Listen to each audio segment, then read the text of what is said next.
16th to order. Apologize for being a little bit late this evening. We've a bunch of proclamations we're signing, which is a good thing. Madam Clerk, would you please call the roll? Councilman Fogarty, He's here. Councilman Lawson. Yeah. Yeah. Council Vice President Rigo. Yeah. Councilwoman Souza. Yeah. Council President Rodrick. Here, record show all 5 members are present. Please stand for the pledge.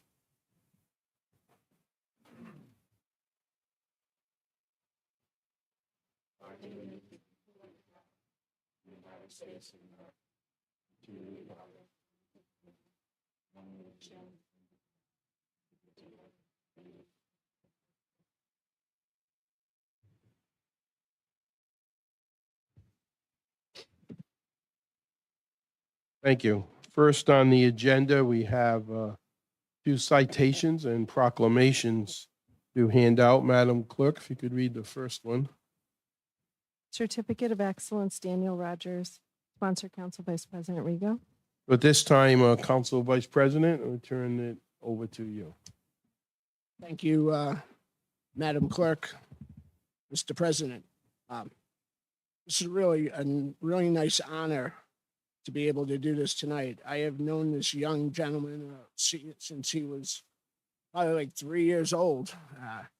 His older siblings and my children are around the same age and participated in many events.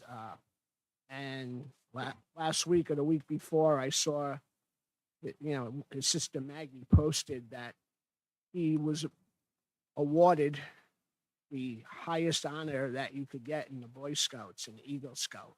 And there aren't too many of those in the city of East Providence, in the accomplishment that he did.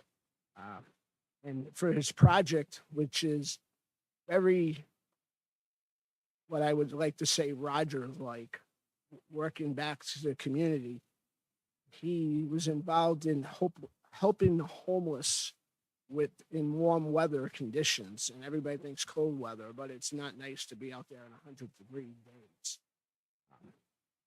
He is a senior at Wheeler School in Providence. He did break the Rogers tradition of not being a LaSalle Academy grad, but he's continuing in the Rogers footsteps because he will be attending the College of the Holy Cross in fall. And talking to him earlier, he's looking at becoming an economics and political science major. Probably someday he'll be sitting up here in the Ward 1 seat. He can follow in the footsteps of his uncle Patrick, who was a councilman up here at one time. So it is really an honor and a privilege to have an Eagle Scout in the city of East Providence, and the accomplishments that Daniel has done. His parents, Mike and Chris, should be very proud of his accomplishments. At this time, I'd like to have Daniel come up to receive the city certificate.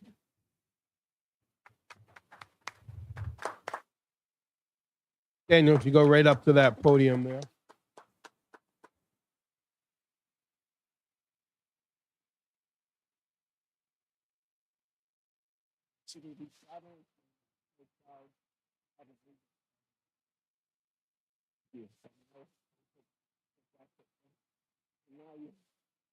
Now you're going to come up here, you're going to get a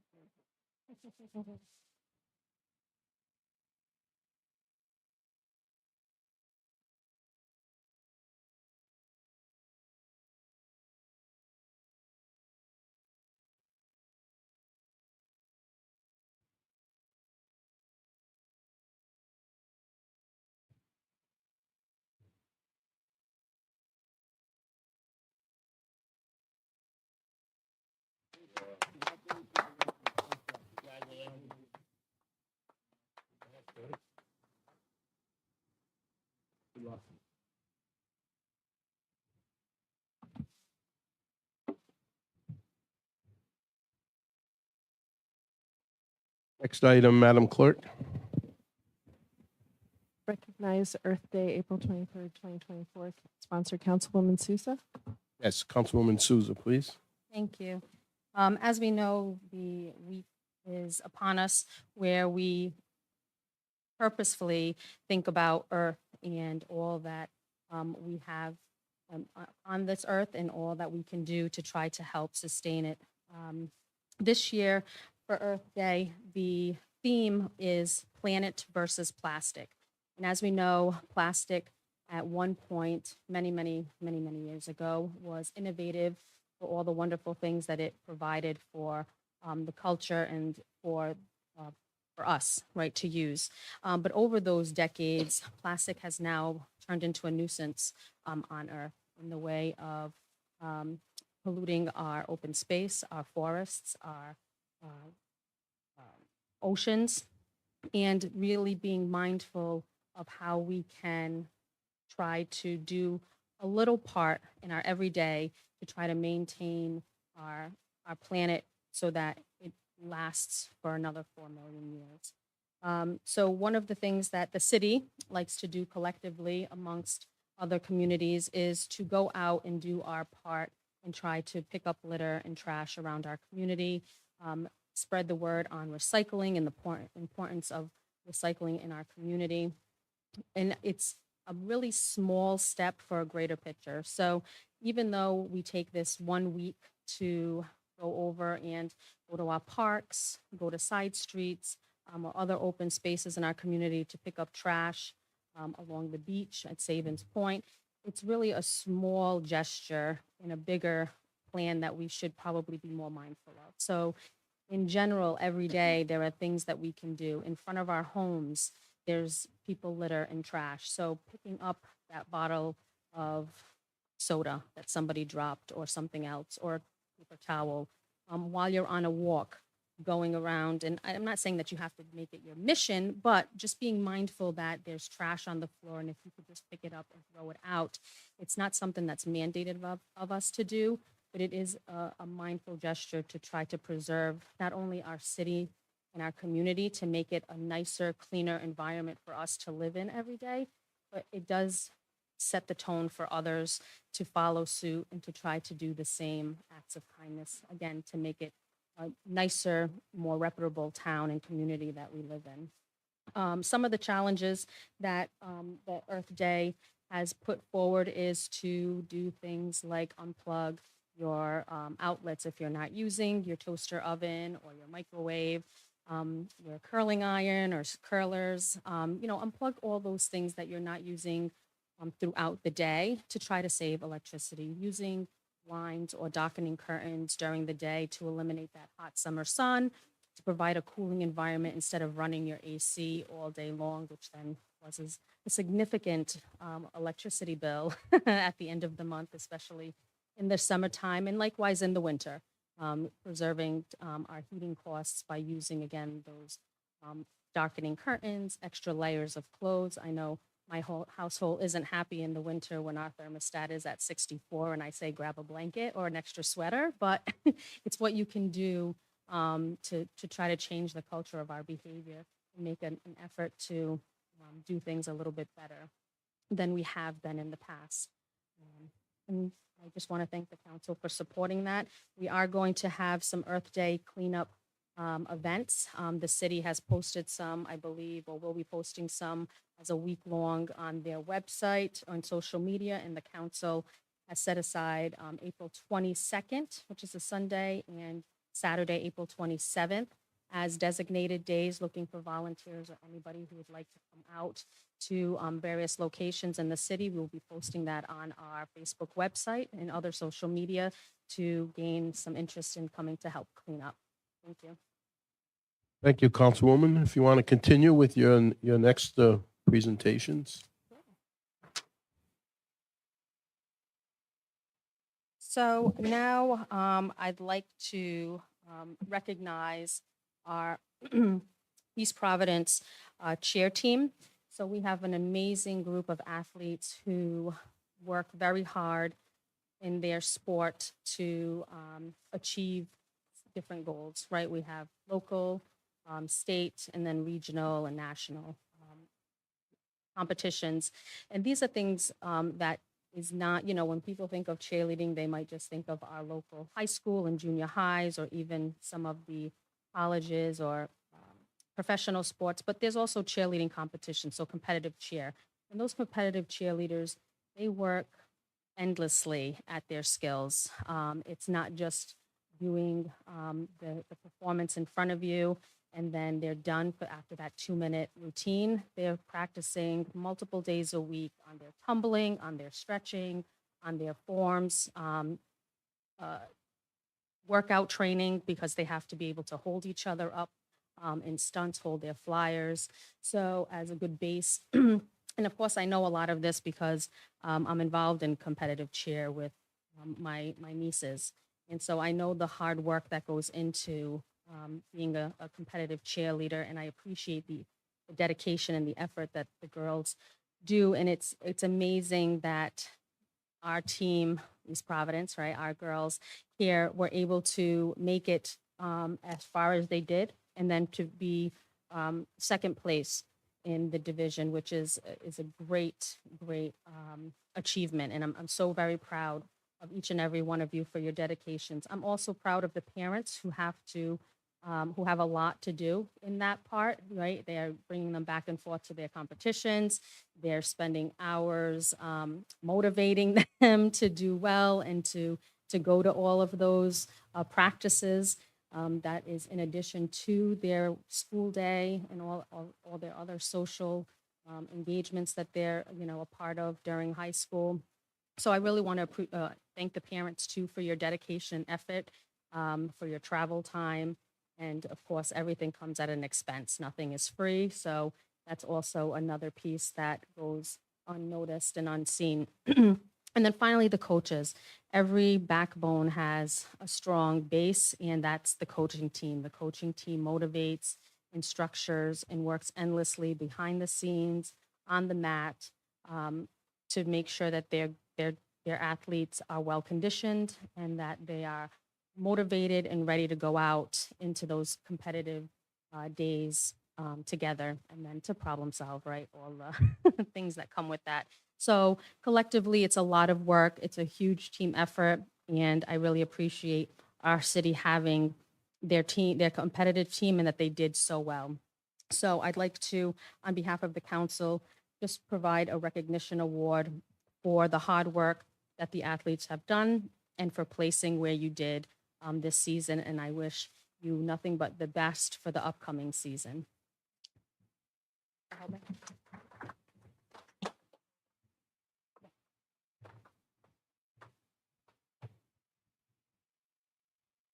As the councilwoman calls your name, if you would come up and accept your citation and then move over to the center here, line up in front of the dais, and we'll do the photo. Samantha Zajac.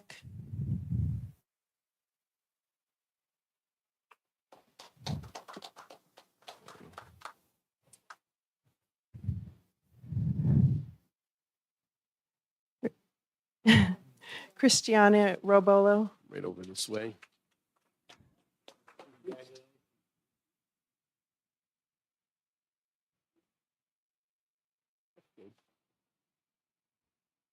Jordan Marlowe.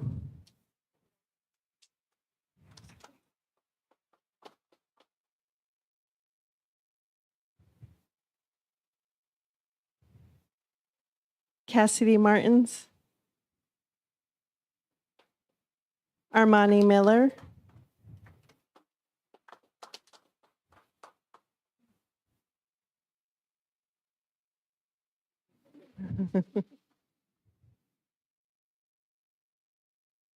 Jaylee Smuzak. Arlene Argueta.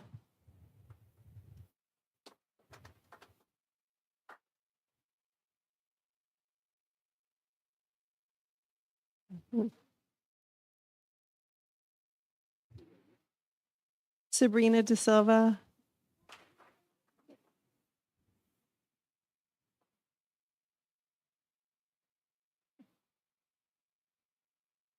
Yana Duarte.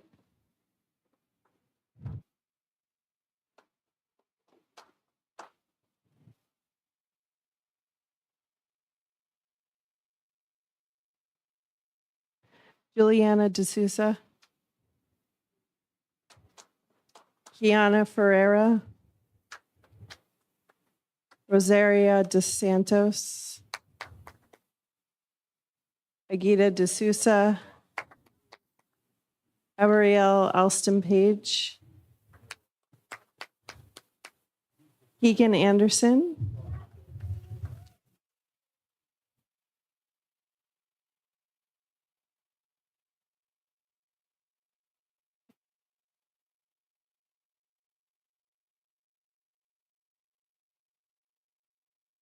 Kelly Shirley, Madison Slavic, Allison Przeba, Kelsey Richards Cabral,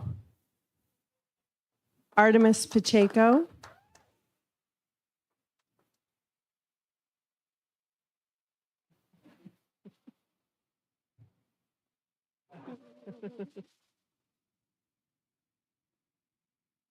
Evelyn Pacheco,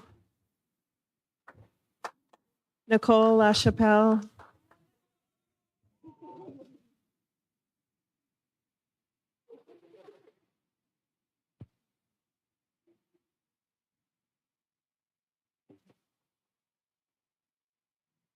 East Providence Cheer Assistant Coach Madison Campbell,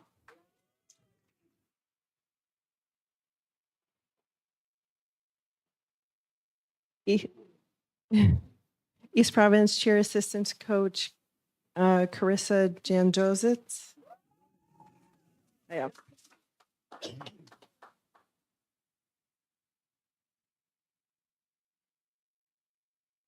And head coach Cristiano Rabolo.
Thank you, Councilwoman, and congratulations once again. Next on the agenda, according to Rhode Island State Law 42-46-5, under the Open Meetings Act, I will entertain a motion to briefly adjourn into executive session. There are two items, the Rumford Motor Inn versus the City of East Providence update, and Richard Kirby versus the City of East Providence update. Is there a motion to move into executive session? Pursuant to Rhode Island General Law 42-46-5A2, I move for executive session. Motion by Councilman Rigo. Is there a second? Second by Councilwoman Souza. All in favor? Aye. Aye. Any opposed? The ayes have it. We should be back very shortly.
Is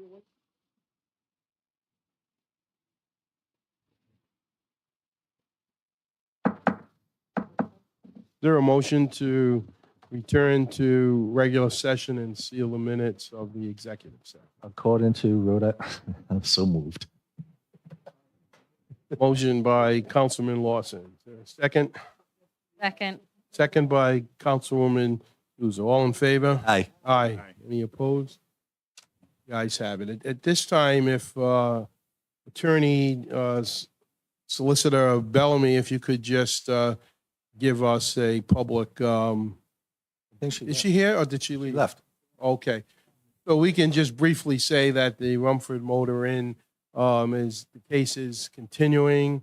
There was, the Rumford Motor Inn was granted by the court an injunction, so against city or city council moving forward at this time. So we are just going to continue to look at some legal avenues, and we will keep everybody informed. Other than that, there was no news.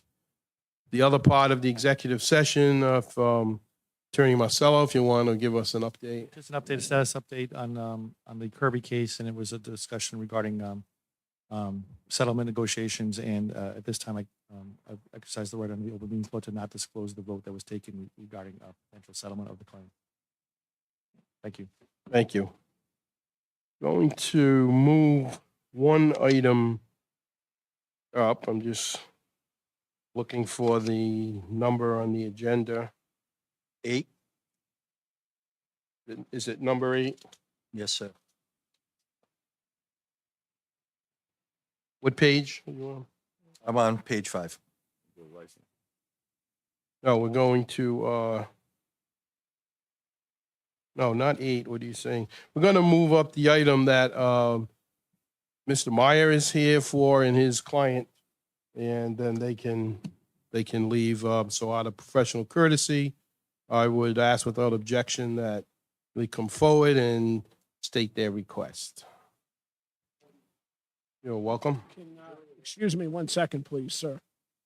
Can you have the clerk read for the record as to Sure. what we're doing? Thank you. An ordinance and amendment of the City of East Providence, 2010 to 2015 Comprehensive Plan Map 4 of the City of East Providence, 2010 to 2015 Comprehensive Plan Update entitled Southern East Providence Generalized Land Use is hereby amended to identify the property designated as Assessor's Map 709, Block 1, Parcel 1, as mixed use. Summary comp plan petitioner JAG Properties LLC, street address 01 Panuck Trail. Thank you, Madam Clerk.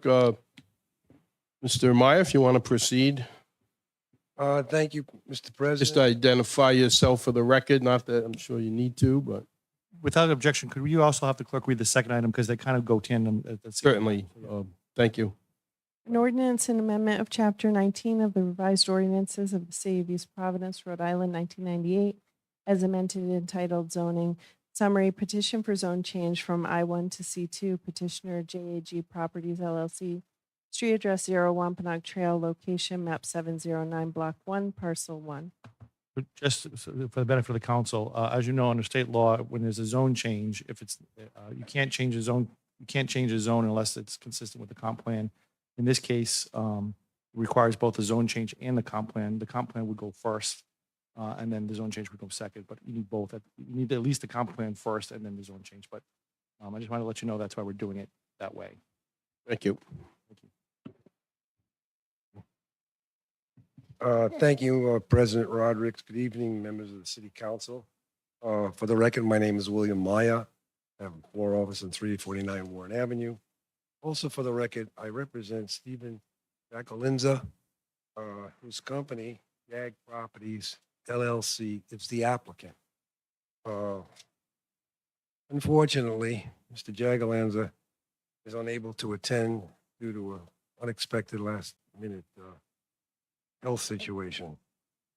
So myself and Jeff Hansen, the engineer, will be presenting the case before the council this evening.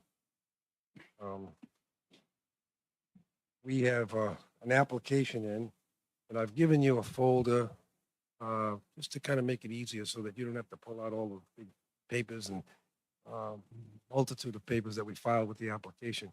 Because I'm only going to refer to a couple of them, and I even shrunk one of them down so we can make it easy access for you. And I'll refer to them in a As the first read, this involves property located on Wampanoag Trail, 5.6 acres. If you open up your red folder, you can see on the left-hand side that I made that very easy to read. Even I can read that without my glasses. It's a piece of property that's west of the intersection on the highway. We have filed an application to change the zone. The zone right now is I-1, Industrial 1, and we're asking it to be changed to what has been recommended by the Planning Department as C2. Jeffrey Hansen, who is with me this evening, is a licensed engineer, Rhode Island, and shares a public service with you people. He's the chairman of the planning board in Situate, and he's appeared before our planning board many times, other planning boards, and he's the author of many of the engineering documents that are in the file. He's very familiar with this process of the master plan, and has followed it through in Situate, East Providence, and other cities and towns. This was truly a collaborative effort between our team of engineer and developer and myself and the planning department's team. Mr. Hansen, my client, planning department staff, they met more than one occasion, and we deliberated and asked questions, and the result was a perfect conclusion that regarding the zone change for the 5.68 acres at Wampanoag Trail.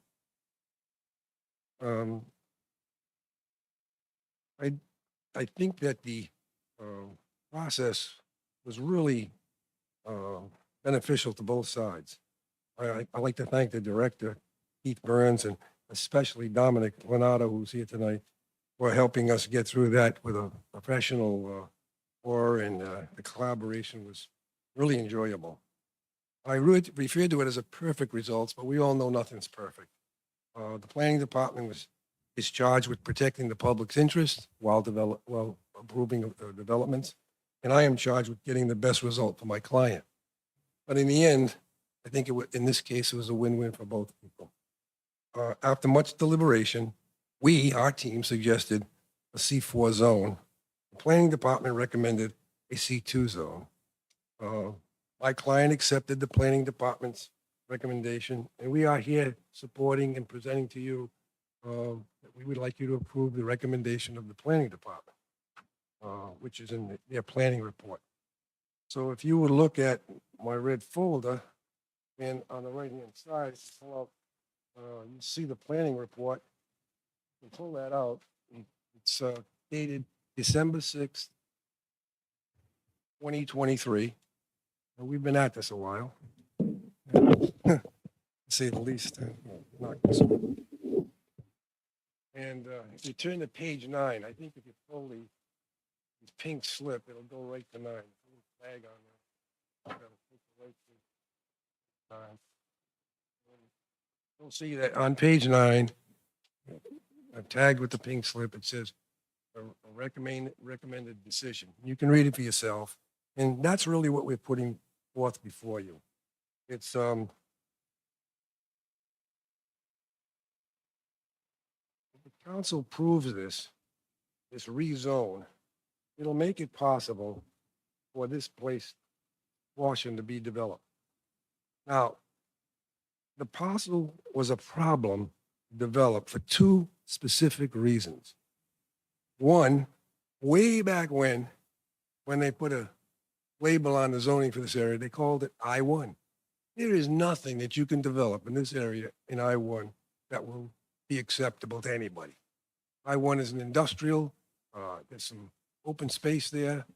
Our proposal keeps 80% of it open space, or uses less than 20% of it That was a stumbling block. I don't know if the president of the council rode by there as many times as I have, but went ride down Wampanoag Trail over the last 3 decades, and there was always a sign up, these acres for sale, but nobody could develop it. It's a credit to my client because he had a dogged persistence, because there's a second thing that kept it from being developed. And that is, you needed to get a certificate of compliance. What does that mean? Well, a certificate of compliance from DEM means that there's some place here that you can put a building and that you can put a septic system. And while they can't approve a septic design, they can give you a certificate that say you show me how you can comply in some area of it. And that's the 20% area that we're referring to here. So again, ecologically, 80% or more will still be open space. 20% will be able to be developed because of these 2 items have now been, well, hopefully the 2 items will now be eliminated. Proposal for the C2, if you approve it, and of course, part of the record in the file attached to the application is the certificate of compliance that was received and filed accordingly. So certificate of compliance creates a pathway for the developer. It's a narrow pathway because, like I said, most of it is designated open space and will remain so. So nothing that you do approving the C2 will injure this ecologically.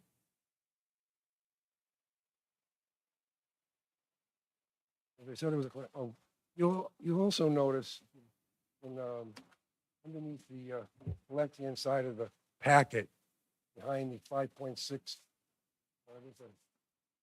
a reduced map of the survey. You can pull that out. You'll see that the parcel has been outlined in green. So you can see exactly what it looks like. Kind of an odd-shaped thing. Now, this survey, I got Waterman Engineering to do. Waterman Engineering goes back 100 years or more in East Providence. And I asked Brad Travis over there, when he did my survey, if he would, you want one, Mike? Yeah, you can have this. I'm tired of looking at it. So what I asked Brad to do is say, look, tell me what the footprint would look like. So you can see in red, the 20% part. In red is the outline of the maximum footprint that you could have there without getting any relief. If you remember, go to the zoning board, or even you come before you people for projects, many applicants say the object is to get something on as a proposal that has the least requesting relief. So if we stay in that 80 by 100 square, put a building there, 1 story, 2 story, whatever it ends up being, it will not need any kind of zoning. The setbacks, the distance that's DEM and coastal and zoning would require are already met by staying there. I wanted to know what the maximum was. In reality, we might build something that's less than that, but it won't be more than that. So that was in the posting and what we talked about in our collaboration. But I thought that Brad Travis, he did a good job in answering my question and designating so we could visually see more than 80% stays open space, and that 20% is in the red.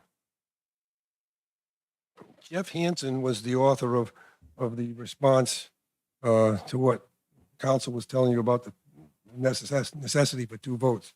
And that is that he drafted, and what's in the file is a narrative on how we meet the comprehensive plan and the analysis of that comprehensive plan. So there's the objectives of the comprehensive plan set forth by the planning department. And then there's our narrative that says we not only comply, but we can meet the goals and objectives that are listed in that ordinance and statute in that regard. Again, having the opportunity to meet more than once with Mr. Burns and Dominic was very helpful in getting to a joint filing almost here of what we were seeking you to approve. The important thing on your approval is that nobody's going to build anything. It's wrongfully zoned, needs another zone. I-1's got to go away. And we, along with the planning department, now the planning department asking approval of a C2.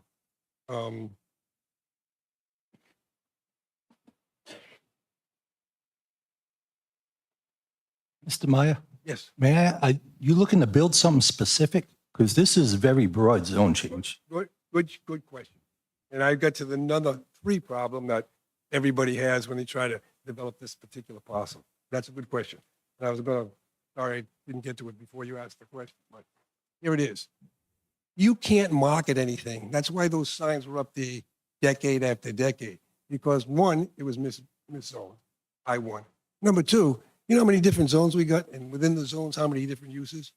So my client asked planning to make a recommendation based on, let's get the zone narrowed down.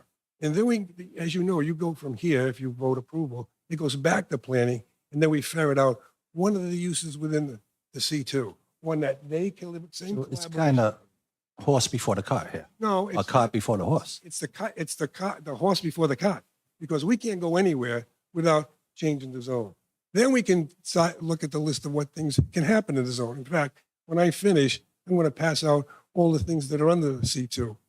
And what that does for my client is give him an idea of what's marketable, what does the city need and what do we want, and what does the public want to build there? Is it residential? Is it some more office space?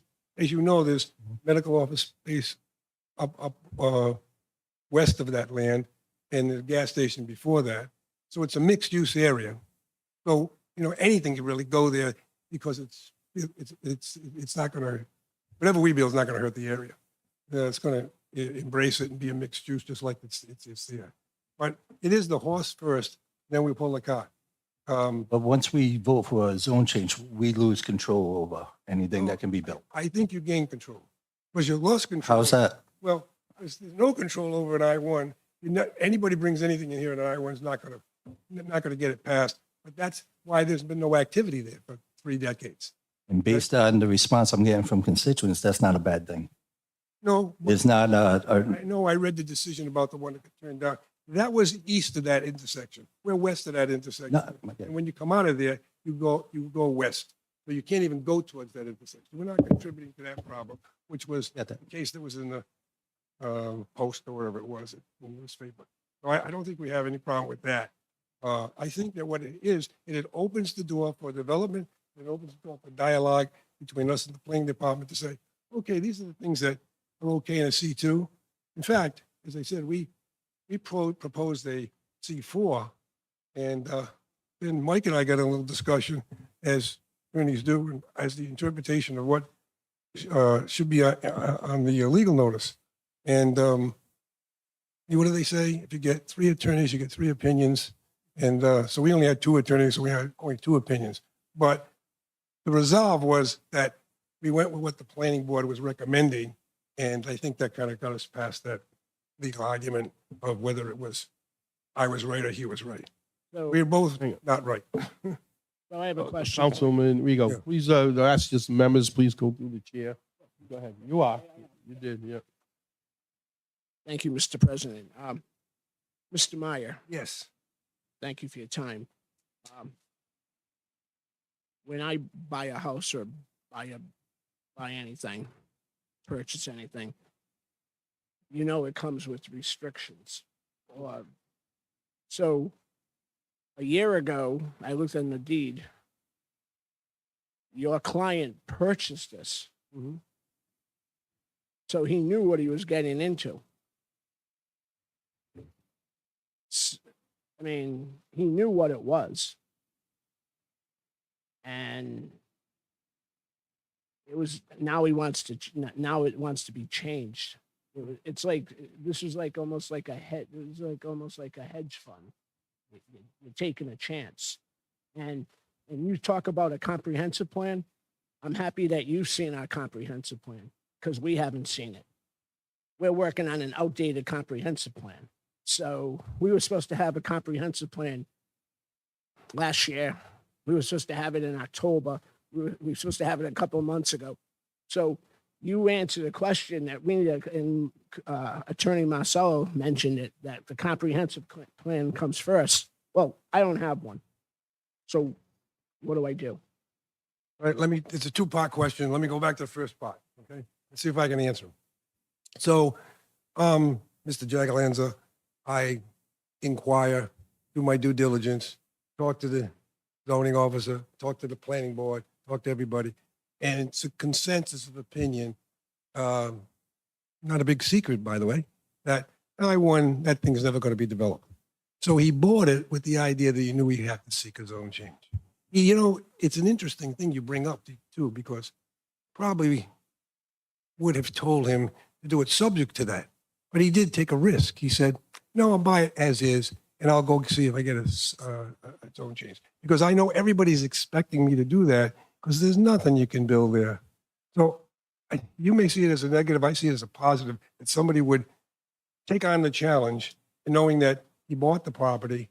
I think if Mike and I had a client, we would have said subject to, but he didn't do that.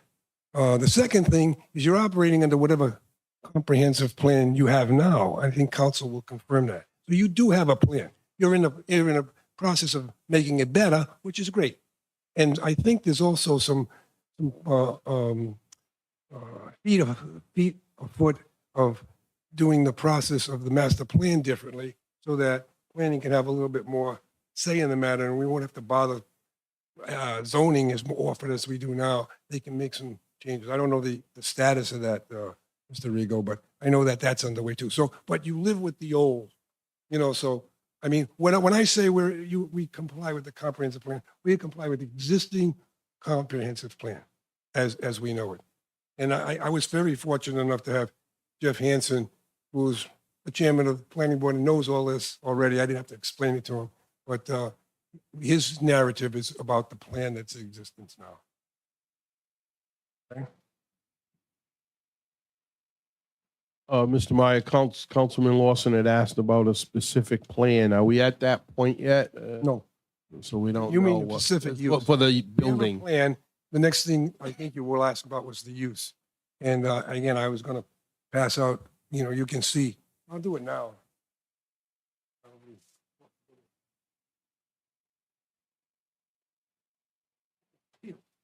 Uses that are under.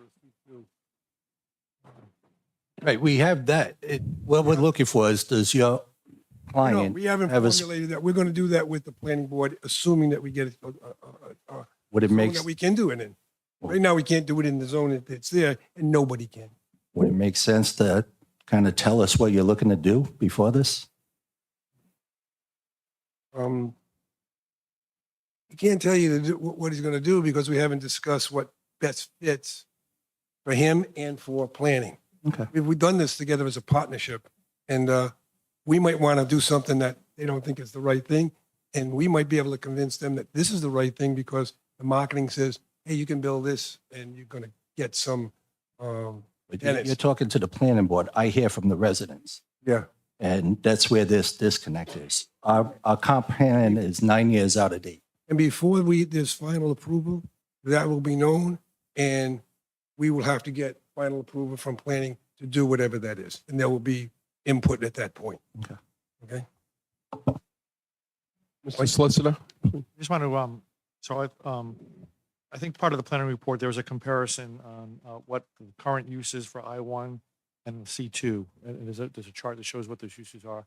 As part of a zone change, the council does have the ability on any of those uses to say, because this is a zone change, that we do not want that use, even though it's currently allowed in a C2. So you have that ability, much like if you recall what we did in KMG when we did the rezone of the golf course. There were certain uses that were allowed as a matter of right in the zone, but then we carved them out. So you do have that ability to go through this use table if you wanted to and say, you know, we don't, I'm just using this as an example, we don't think that you should have a 3-family multi-dwelling in this thing. So you could take that out as part of approval if you were so inclined to do it. Just want to give you that.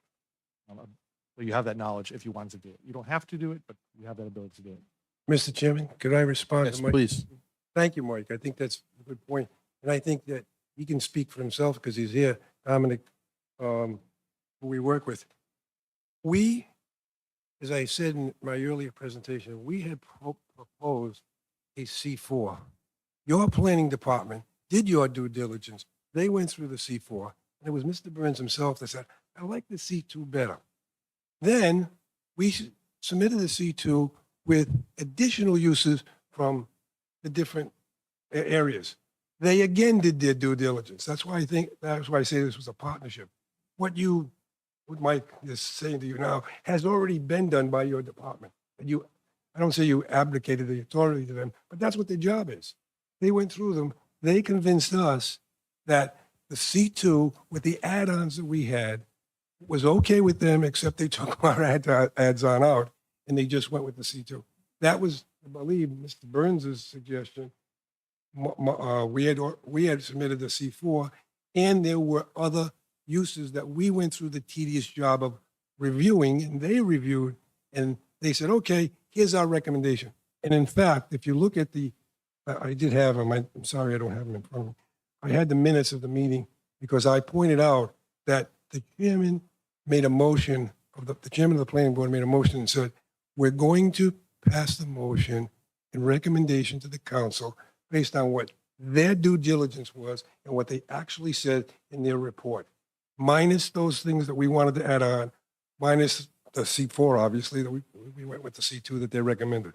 So what Mike is referring to you, as you could go through now if you want, has been done by your department, who is charged with that authority to do the best job for the public. And I think that's what they did here, and convinced us that this was the best zone to look at the uses. And they did look at the uses. Am I right? Yeah. Dominic is nodding his head. We did. We met on several occasions to do that. There has been some due diligence in that regard. What would you agree that beyond that, this council could still say, we don't want X, Y, and Z? Yes. And so that's still an option. I'm ask Councilman, does that make it more palatable that we can say what we don't want there? Because I have an issue. I mean, I have a question. Yes, Councilman. Again, the attorney mentioned something I'm going to bring it back to an important issue to me. We talked about potentially more medical buildings could be built. Office space. Office, yeah. We already have a problem not having enough rescues in the city.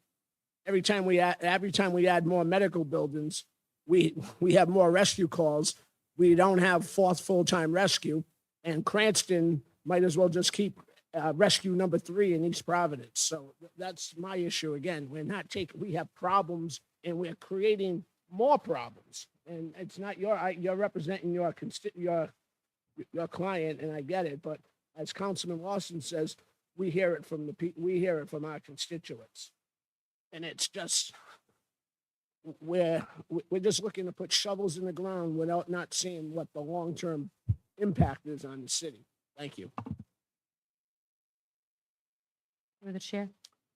Councilwoman Souza, please. Attorney Myers, I just have a question, just for clarification. On the maps that were given in what was published in the Post, has the entire plot that's mapped out as the I-1 moving to a C2, but then in the ordinance, it says not, that won't exceed 500 square feet of gross area. So am I to understand that it's really just that area that the developers, the property owners looking for is a spot along the Wampanoag Trail, closest to the Wampanoag Trail, to have some type of a structure and parking lot, and then the rest of the space remain open space, because we do have wetlands in the River that we know. Historically, anything that has been developed near or about that area has caused significant issues in back flooding. Why I ordered the survey in the cart before the horse argument. That's the only place you can do it. It's not like we say, we like to put the building here, we like to do this. This is an area of 5.6 open space, of which 20% of it, that only spot, if you stay within that, you won't have any problems with DEM, you won't have any problems. In fact, and a curious thing, if I can show you this, you look at see where the red is for the, wait, you know where the certificate has you putting a proposed septic? Right over here. Because all of this is protected. So when I did the survey and when we looked at it with planning, this is the only, if you're going to allow development at all, this is the only place it works, both for the public and the environment and for the developers, almost like giving this as an edict, as a mandate. This is the way you got to do it in order to protect the running river that's there. I think it's probably- It is. So that has all been predetermined, not by us. Councilwoman, to answer your question, the entire parcel would be rezoned as C2. But as he indicated, you can only really develop that property. You can't say this is going to be C2 and this is going to be open space. The whole parcel is going to Right, so be zoned as C2. it's a question of whether the whole parcel will then be rezoned. Right. There's no way to Your assurance is that it's Focus. not going to be any bigger than that. You're not going to zone it C2 and see 4 or 5 acres developed here. Not going to happen. Can't happen. It's not allowed by the state. by right, if it's zoned for a certain, because that's what happened down in the State Street Abbott area, right? That was all wetlands that then was overbuilt and should never have been built on, but because there was the ability to build because of the zoning in that area led to the demise of that neighborhood, and now it's going back to its natural lands. So And their recommendation is narrow. I mean, we've accepted the planning board's recommendation as being only this, is there a- nothing more. Is there a way, is this ordinance structured in a way, Michael, where it's, because it specifically says the 5,000 square feet, that it, That's the footprint of the building. Can't exceed that. If it's total square floor area of the building can't Mhm. exceed that. So that's how we propose to deal with that. But the entire parcel has to be zone C2. You can't split it. I take him at his word that based upon the permits that he can't develop the other part anyway. so that doesn't also include parking? I think it does. Does it include? That's the Yes. building, but yeah. Oh, it Yeah, does include the it does. parking also. And what we would be stipulating to in the rest of the process is not only the use, but the footprint. Not, you can't come in and say, it's a C2, we can build anything we want now because all these things are listed in C2 that we can build. No, we're going to be very much restricted to this. Not only because we agree to it in the rest of the process, in the master plan, which we will, because we've accepted that, but the state won't let you do it anyway. They don't, I mean, 3 decades went by and nobody was able to even get a plan to get a certificate to put the septic in. Because again, you could get C2, you could get approval of a footprint, but if you couldn't get approval from DEM, you're throwing your money away. This is the only way in which you can actually build a very narrow development in this area. I don't think that there's anything that I could bring up as a comparison that says there's a risk involved here. Between the master plan, your vote change, and what can be done here with the state, but also with our agreement to the stipulation of what can be done, that you could be any safer than what we're proposing. I think that's true. So the map that we see, that green outlined area represents 80% of this property, and the C2, what's that? That won't change. And that won't change, and nothing can be built Right. upon that land. That will stay no matter what. And it's just that little square, which represents, you're saying 20%, and that would include a structure and parking. The parking does not go into the 80% of open space. But I think what would help with, I know I walked that area with planner, with Dominic. I think Councilman Lawson was with me that day. And, we went through there and, it to me is, somewhat of a good use. There's nothing there. You've got the mobile station, and then you go forever, and then you start hitting the dentist's office and the other medical buildings. So a small structure on that piece of land is pro-business, but I think it helps if this council had an inkling of, are they going to put a nightclub up, or are they going to put a donut shop? You know, that would help. Normally what happens with, and again, Dominic can address it, does it every day. Normally what happens is you already go in with a presupposed zone assigned to your project. And then you go through the project, and then they make a recommendation, and it goes to you, and you make the a zone change to make it, in this case, developable. And then it goes back to them, and it's still not finalized, even though you've changed the zone. I've given you what I could as much as I can give you as far as assurance, but I can tell you that nobody in the state's going to allow anything more than this. I just wanted to know what the maximum on the building was. That's why I had the survey done. But we still got to go back and get a final approval through the master plan process before this thing becomes a reality. And they're going to do their due diligence and make whatever restrictions or recommendations for final approval. Once it goes back to planning, does it come back here No, again? No. I don't wanna confuse No. you. If the use is allowed, then the use is allowed. The planning board has to, will give recommendations as far as the siting and the flow, the traffic, but once the use is put in stone, anything that's in this last chart, which is on page, the use schedule where to compare it, anything that's listed as a C2 zone as permitted would be permitted as a matter of right. Do you have that? It was part of the planning department report, Councilman. Okay, that. and that- It's an engineering memorandum. yeah, I didn't know what you were. Yeah, I'm what you were sorry. referring to. Okay, thanks. So I will say that on the recommendation, I believe one of the restrictions was a drive-through and a gas station.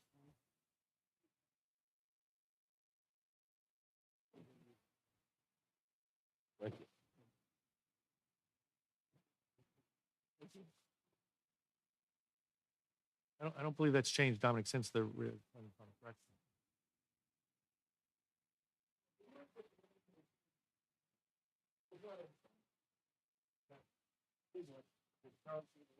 The city would want. Certainly, it would be nothing that DEM would approve. So you had a place where there's possibility of a 20% development, but without this zone change, it's impossible to have this put on the tax rolls and become a viable, developed area. I can't overemphasize the hard work and the due diligence that went on with the planning department and their encouragement for us to find something that was acceptable, and that we came out of it with an agreement that I think that protects the city and makes it available to my client to develop something. Not maybe something that he would have done if he bought a 5-acre site that was C2 that he could build on any part of it, but that's his choice. He decided to use the 20% that would be available in this project, if you approve it. What's listed as C2 is the current ordinance, and then you're comparing to the I. And again, everything that's listed in the C2 with a yes or a S is permitted. S means it's by special use permit. I, and the I2, same thing. It's an N is a no, Y is a yes. So you could put on an industrial zone right now, you could put a motel. On the industrial zone, you could put a live workspace, municipal facility, a hospital, public utility. That's just as an I right now. That's separate from whether or not it could ever be permitted from DEM. That's a different issue, right? So, but I'm just letting you know that those are the uses that are permitted as of right now in the I zone, and then you have the right, if you were to approve this, to further restrict C2, like some of these uses, to say we don't want it. But that's your right. You don't have to do it. Again, that's up to you. And DEM would be beyond anything we could control. DEM is a licensing Right. issue. We don't. I think what Mr. Meyer, not speaking for him, but I think Mr. Meyer is saying that some of these uses that are in the I zone would never be able to get from DEM, even though they may be allowed in our zone. You probably couldn't put a hospital there because you probably would, the septic system would have to be used. I agree with that representation. I'm not giving you any part of my fee, but I'm giving you, I'll agree with you. So I think that's just, but I want to make it clear that once the zone is passed, the zone is passed. Planner Leonardo, you've done a lot of work on this. Do you have anything to add to help us in this deliberation? Hi, Dominic Leonardo, Senior Planner. Yeah, so this application started with the property owner, approached the planning department, came in, said, hey, I own an industrially zoned piece of property. I'm looking to rezone it. Originally interested in a C4. That's kind of more of like your highway commercial business. Because it does abut the Runnins River and wetlands, I think the planning department looked at this and said, hey, commercial is a less intense use than industrial. And then with the C4, that's even more intense. So C2 is what we usually call our neighborhood business. That's what you see a smaller scale retail on, like something like a Willett Ave. The reason why it was suggested for this parcel is because so much of the parcel isn't really developable. So while it is 5-point-something acres, only about an acre is developable. So it's really a smaller footprint that could be developed.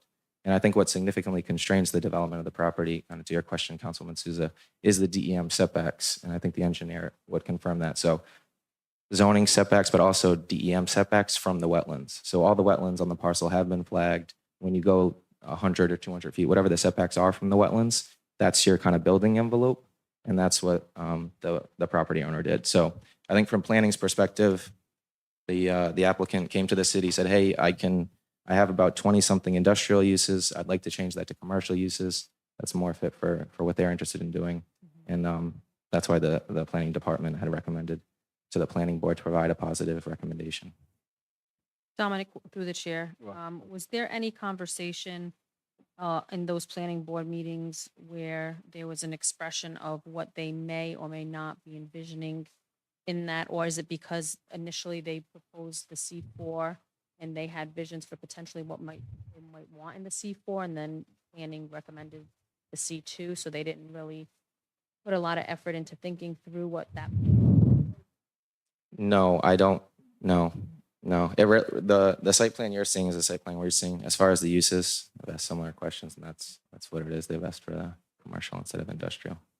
There was a, correct me if I'm wrong, there was a initial request to allow some uses in the C4 zone to spill over to the C2. One was like a self-storage facility, I believe, and the planning board, and that was part of the application, but the planning board did not, Or not to recommend that. not recommend that. That would be, as I said, you could take away uses, but you could also add uses as well. So the applicant was actually asking to add some uses that he was indicating in, but after the planning board recommendation, they would do that. So they're just limited to what you see as the C2 right there, and there's no other uses that would be allowed other than what's in C2.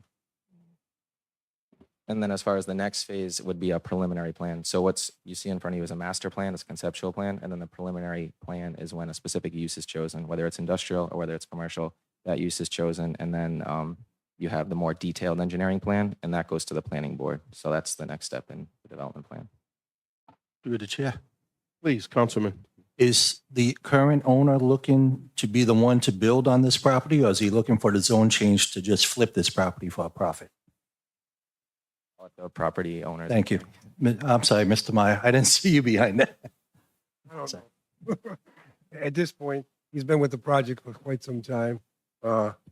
If his heart is not in it, develop himself 100%, I don't know. I don't know the answer to that. As Dominic pointed out better than I did, it's the preliminary stage in which we start to get to focus on the uses. But he did do a nice job of telling you that. Let's just say this for theoretically. If C6 was what any developer would like to have, and it would make it even easier to flip and all that stuff, we weren't at C6. We looked at C4. They said that was too broad, and it's either C2 or leave it at an I. Undevelopable, not possible. So the C2 was really the concession of not building anything other than what I forget what we call it, business use. So this is like, and I didn't use the term properly, I probably should use it. This is the lesser use other than no use. So when we get to the preliminary, we'll look at these limiting uses in C2. I know you don't look at him maybe right now and say, I can tell you which one it is because he can't. Well, I've Well, been two through things them. will I'm aware of them all. Yeah, well, two things will impact that. The preliminary part and the marketing part. What will fly there? What's the best thing to fly there for my guy?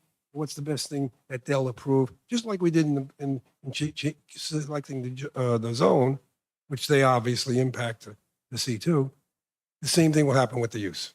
We'll look at all the uses. We'll say, the marketing says that, we can put this or that or this or that there. And then they'll say, we would prefer this. And then my guy will make a decision whether that's okay for him. So, So it's been a partnership in that regard. Yeah, I'm sorry. Go ahead. Yes, go ahead, I was waiting until you're done. Thank you. Through the chair. please. You almost answered what the question I'm going to ask. He buys it a year ago. Basically, it's like Mhm. speculation because it's a zone. He wants to change the zone now. Mhm. You talk about the marketing plan. We see the square footage. If in a business plan, we're not at this point unless I know what I want to do with it. You're not waiting here the way this is. That person has an idea, just like in my business, what I want to do a year from now. You have a business plan. You have a year, 6 months. These things take time. So there's a plan already. Because you're not at this point right now spending all the money, doing all the work, doing all the engineering, and like you said, what the market holds. You're already doing that research. You know right now, because if we approve or don't approve, you're looking for people. So for the sake of saying you're gonna wait and do it, you're not at this point not saying, hey, I want to change it. It's viable. It might be another medical building because we know another. We need South County or Yale, New Haven wants to expand into this area. You know what's going on, but I know I'll be gaslit because that's part of the way the city council operates up here. We'll be gaslit for this, but there is a plan in place. I can hear it. And obviously you can't say it because, client privilege, but there is a plan. We know this. We've been down this road. Just like there was a plan with Metacomet. There was a plan with the Christine. There's a plan here. There's a plan there. You're not at this point. Nobody's spending all this money, buying property, doing all this, unless they got a final plan. And that's what the people of the city want. They just want straight answers. And I know there's a plan, and I know you can't say it because I respect, the client privilege. But there's no way that you're doing all this unless you have an idea. That's just my heart. So I'm wondering if we can find some middle ground. We meet again in a couple of weeks. You think you could come back and your client could give us an idea of what the plan is, and we in turn can go through this list and put our N's for no's. We can say what we don't want there. It might not make your client happy. It might. We might be on the same page, and this might be a way to reach a reasonable decision. We may or may not, but Councilman Rigo has a point that I'm sure there's an idea somewhere. You as an attorney probably don't have it, but the owner probably has a. Let me say this, that what you're doing is the preliminary stage of what they're supposed to do when we get a yes or a no from you. We can't really, I'm not conceding there is any clandestine plan. All I'm conceding is that my guy has agreed to do something within the C2. that doesn't get ferreted out as a use until we go to preliminary. When we go to the preliminary, it'll become a use. It doesn't become a use without input, without public measurement. But when we leave here, we can't go to preliminary unless we have an approval of a C2. We can't go there. So if you want to take more time to do that, that's fine. But it's their job to ferret out what the use is and see what the best public interest position they should take. It's really not the council's. Even though you want to go through that, you can put us through it and we'll come back, and 3's not a charm, hopefully 4 is a charm.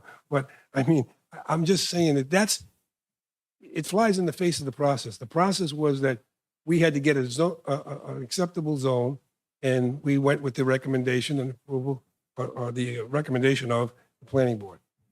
In order to go to the next stage so that we can define a use, whether it's preconceived use, and it happens to coincide with C2's list, I don't know the answer to that. But preconceived or not, it's nothing until we get a zone that something can be built within that zone on that list. We can't move, we're stuck. Now, if you want to review it more because you want to do the work of what the preliminary is going to do anyway, that's your prerogative. Right. I just don't think that it's the normal process. The normal process is you got a ton load of protection here. 20% of a 5.5 acre land parcel is the only thing you're approving. It's going to go to preliminary. They will vet it there. They will make their use known to us only from that list. We will say which one we think is the best. And it may be that one, it may be something else within the list, but it's not going to be outside the C2 list. It's not going to be outside the 20%. It's not, I don't know much insurance you want, but I think that's pretty limiting in terms of an approval to C2 to move to the next step. We're moving to the next step, not unrestricted, but restricted by your vote. I understand. I get all that. And I think your client, you've done everything by the book. You've gone to planning. My concern is to just kind of get out of the box for a minute, and that I'm sensing that this may not go the way of your client based on council comments. And if it does go back to planning, it doesn't come back to us.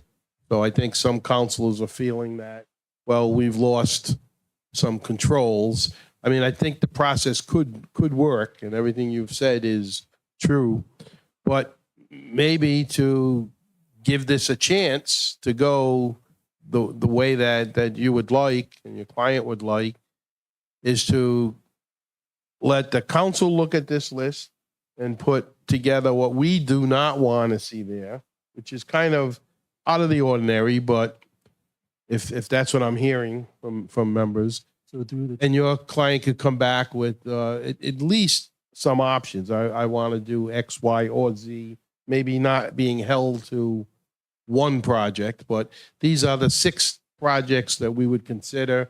I don't know. It's that, or unless I'm misreading it. I would need to know if he's going to be the one doing the development or if he's just looking to flip it for a profit, because I'm not doing a broad zone change just so somebody can flip a property.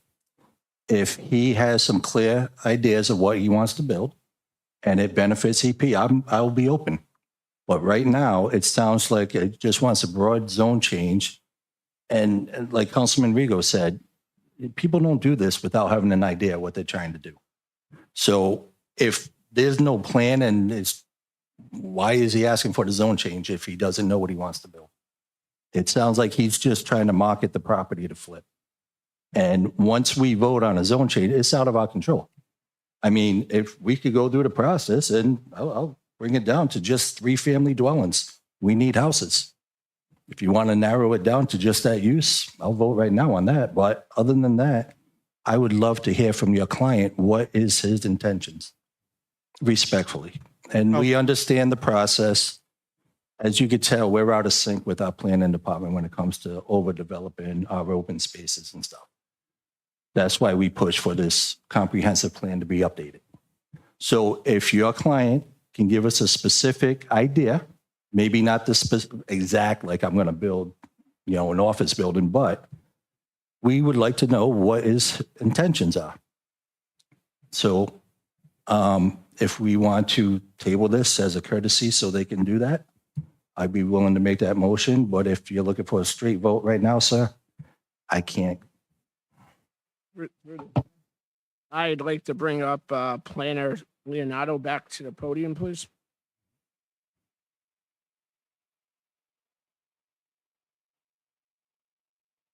You've been doing this for a couple of years now, right? Yeah. Okay. A business comes to you, people, you get valuable time. Yeah. Right? And Attorney Maya mentioned it, that your boss said, let's do it this way. So I sense that they told you what they were looking at doing. They didn't just say, I just want to change it. I want to C2 because it's more marketable. My instinct is saying, or my thought process here is that they had to say something for you people to put effort into it. I hope you're not having people come in here every day saying, I want to do something. And, well, what's the plan, right? The people come to you with a plan, correct? First they'll come with an idea, and then Yeah, we with ask an them to idea. produce a plan. To your That's what I point, mean. But they come with an idea. So they said, we even want to build, a medical complex, a hotel or something. But they came to you with some sort of an idea or what they're looking to do. And you people saying, okay, let's do it this way. Let's do it. Let's zig or zag, right? I mean, it's not just like, I want to change it to C1, and then afterwards, I'm just going to throw something against the wall. That's not how this operates, right? They had to have some sort of an idea for you people to put effort into it, right? well, I would say a property owner has the right to submit a zone change application. I don't Oh yeah, choose to review it whether I want to or not, right? So if someone proposes a zone change application, my choice now is in the city of East Providence, I'm looking at the application. The property owner has the right to develop under industrial. He's now before the planning department asking to change out of his industrial 1 zone to a commercial use. No particular commercial use was identified. I asked that question. I heard the same response as the applicant. So that's why I wanted yeah. to bring you up here. Okay. for the process. But that's, yeah. So right now, it's just basically let's just throw something. Let's throw something Well, against the wall. I- In theory, No, because I would say right now there's about 20 something industrial 1 uses. So we don't know, we don't as a government make everybody, what's your property zone? Tell me the exact use you're going to do. Yeah. We don't ask that of him. So he has 20 uses. He doesn't have to tell me. He can come get a building permit tomorrow. So he's asking for 20 different uses instead of the 20 uses he has. But- And I think those are more, the planning department thought they're more appropriate than an industrial. two's more valuable property. Well, From a fine. but I can't look at it from a property owner has their right to ask government to change the zone. I just wanted to ask you if any So let, plans were in place. so Dominic, if nothing were done, it stayed in I, there are things they can put up without coming to us, correct? You're saying some 20 uses? Well, I'm just saying Or whatever's allowed thereabouts. in I-1. Whatever's Right. allowed in I-1. That was the, well, Yeah, but to answer your question directly, yeah, there's no plan other than what's been submitted. Through the chair, Dominic, Yes. you're not off the hot seat yet. I'm just kidding.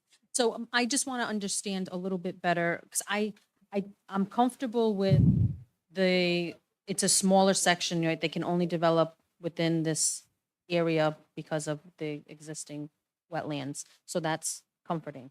A lot of issues with what's in the C2. I guess my question is what was the planning board or planning department's thought process when they suggested the C2 versus the C4? I think there's some uses like car dealership stuff that's allowed in a C4 that isn't allowed in a C2. There are a couple other ones that I didn't think, or the planning department didn't think would be early add value to the trail at that particular. Self-storage is allowed in an I-1. It might have still been allowed in a C4 as well. So yeah, it might have been self-storage. But there were a couple other C4 that just seemed, it wasn't really a value add to the trail. Councilwoman, can I interject? Dominic, would you say the C2 is lesser than the C4? Correct, yeah. in Like, terms of benefits? I wish I knew the title. I know C2 is called neighborhood business. I think C4 is like a highway commercial business. Thank you. Yep. Anyone else? Did you want to add? Yes. This is a public hearing, so at some point. Yeah, Mr. Chairman? Yes, please, go ahead. Well, just to recap, the process of deciding what to use the property for, I can reveal without breaking any privilege of confidentiality of that. There was no, and he will come and testify under oath if that's what's necessary. Not my client that had a preconceived use. The use was going to be dictated by what zone we can have. Obviously, as Dominic testified, there are more uses in C4 that we would have liked. This was the most, C2 was the most restrictive. And the uses that he would be allowed to do, which he doesn't really want to do, but if he can't do anything else, he does have an investment. Anything that he would be able to do without your approval in an I-1 would be not a good use. And it was, I think, ethical on his part to say, what's the best thing that the city wants, that I want, that we can have a menu to pick from, that everybody is agreement that we're in this predetermined menu, and the menu is the C2. You have the assurance that only those things are going to be done. If you don't do that, and he's forced to put something worse there, what purpose does that serve? That's the whole process. That's the whole idea of going through planning and getting to see. Does somebody have an idea? Yeah, I think a long time ago we had an idea of what he wanted to put there. I don't even know if that would fit now in C2. I've lost track of it. But nothing that made any sense to him could be done in the I-1 that wouldn't be encroaching on the remaining 80%. This doesn't. So you got restriction at the very most that you can have at C2, and you got the restriction that I achieved with the survey saying that DEM and anybody that's protecting the environment has said, okay, yeah, you can develop something there, but nothing beyond this footprint. So I don't know how much more you want, and you are going to get, it's going to be an ultimate use. It's limited. It's going to be one of those things in the C2 menu, but that menu is then predetermined by collaboration with your department. I don't think they've looked for anything but the public interest in this particular case. You may disagree with other projects and what should go forward. And this has been in the paper twice. I don't see 400 people here, opposing it. I think that tells you something. It's been there for decades because it wasn't anybody willing to go the extra mile to say, what's the actual footprint that we can deal with here? We know there's open spaces. We know there's wetlands. Is there anything here that's developable and be developed? And that's what my client answered. If the worst case scenario that you think is the worst case scenario happens and he flips it, the guy can only do that same C2. He can't do anything else. I don't think you're going to have a crowd of people. They're not here. They know the zone change is taking place. I just think I appreciate and recognize the concern. I think the process here worked. I think that you've got a piece of property that was hanging out there that potentially could be harmful to the running river in that area. And now you've got a narrowness and a partnership that you can be assured that nothing more than 20% and that anything in that list. And I don't know what more you can have. I mean, you want to take the time and look at it. You want my guy to come in there and say that he's not going to flip it under oath. I suppose we could go through those gymnastics. But it ain't going to change my presentation. But your president's going to be, at some point with your heart, you got to vote. Yeah, well, if you're waiting, okay. The Thank you. other thing, thank you. The other comment about flipping is, even if we do something that we all approve of, they can always sell. Like, no one can be precluded, can't tell a homeowner or a business owner, yeah, okay, you can do that, but next year you're not allowed to sell. So I don't know how we can protect that, but I'll close the council discussion for the moment. This is a public hearing. Is there anyone present would like to speak on the issue, either for or against? Once again, I'll ask if there's anyone here present who would like to speak on this issue. Hearing none, I'll close the public hearing and go back to council deliberation. So I'm going to make a motion. We deny the comprehensive plan change based on lack of what this zone is trying to do and feedback from constituents.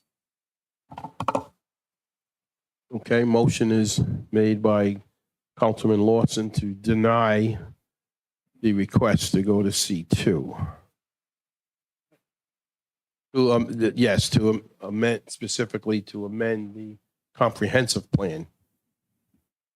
I second the motion as well with the comprehensive, for almost the same matters for the comprehensive plan being totally outdated. We're in a new decade, and the infrastructure problems that we have in the city right now, we don't need to add any. So the motion is seconded by Councilman Rigo. Under discussion, council members, I'll just lead by saying, I know Councilman Lawson and I have discussed this at length. We visited the site. I respect your opinions and your rights, but I'm not going to vote to support that motion. I think that if we look at the big picture, here again, and I don't want to mention other projects in the city, but we could end up with something far worse by not doing anything. I think we still have some controls. We have our planning board that can put down some stipulations. We have the list of what can and cannot be there. We have an environmentally fragile area in a portion of this, and this will now protect 80% of that. And a small 20% piece, which has already been surveyed, that would be safe to put something up. Short of, it's like anyone, if someone buys a lot and they want to build a house, we don't say to them, tell us exactly what you're going to build. As long as they're meeting the zoning and all of the other requirements, the setbacks, we can't say to them, well, you can never sell your house. You've got to keep it forever. I get all the arguments. I wish tonight, I tried to get a compromise where we could come back in 2 weeks and maybe get a better idea on 5 or 6 or 7 options of what the owner wants to do. And then we could put our list forward and say, well, we don't want this, that, and the other. But it doesn't seem that it's going to go that way. So that's my opinion. Any other comments? The chair. Yes, Councilwoman. So I just wanted to ask Councilman Lawson, is there anything on this list, or is there a majority of the stuff on this list that they're not interested in? I want to hear what they're looking to do. This is the cart before the horse, because once we vote on this, it's out of our control.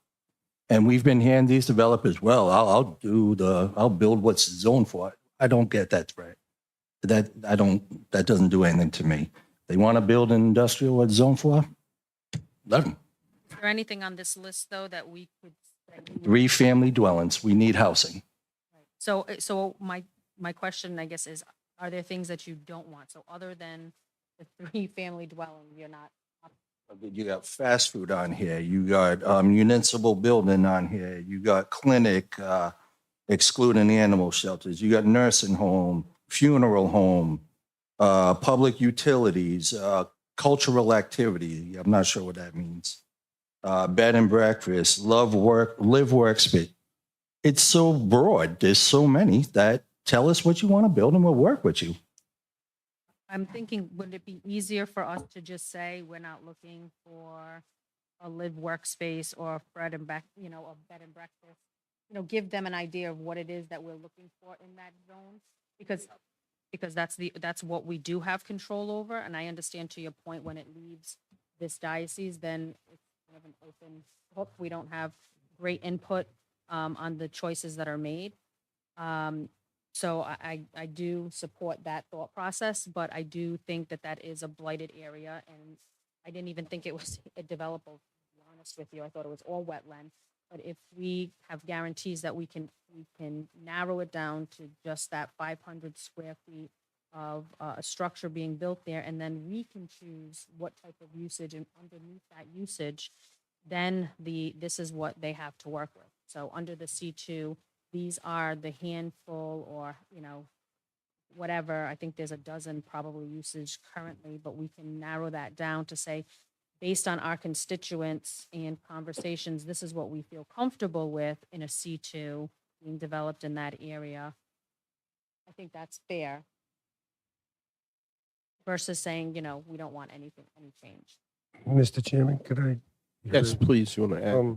I did have one witness that I didn't get to introduce, and I'd like to at least introduce him and let him say what he has to say. Well, think that- I wondered, you said he was the engineer, but Yeah, and didn't- he wrote the narrative on the current comprehensive. without plan. objection, we have a motion on the floor, but can we hear the?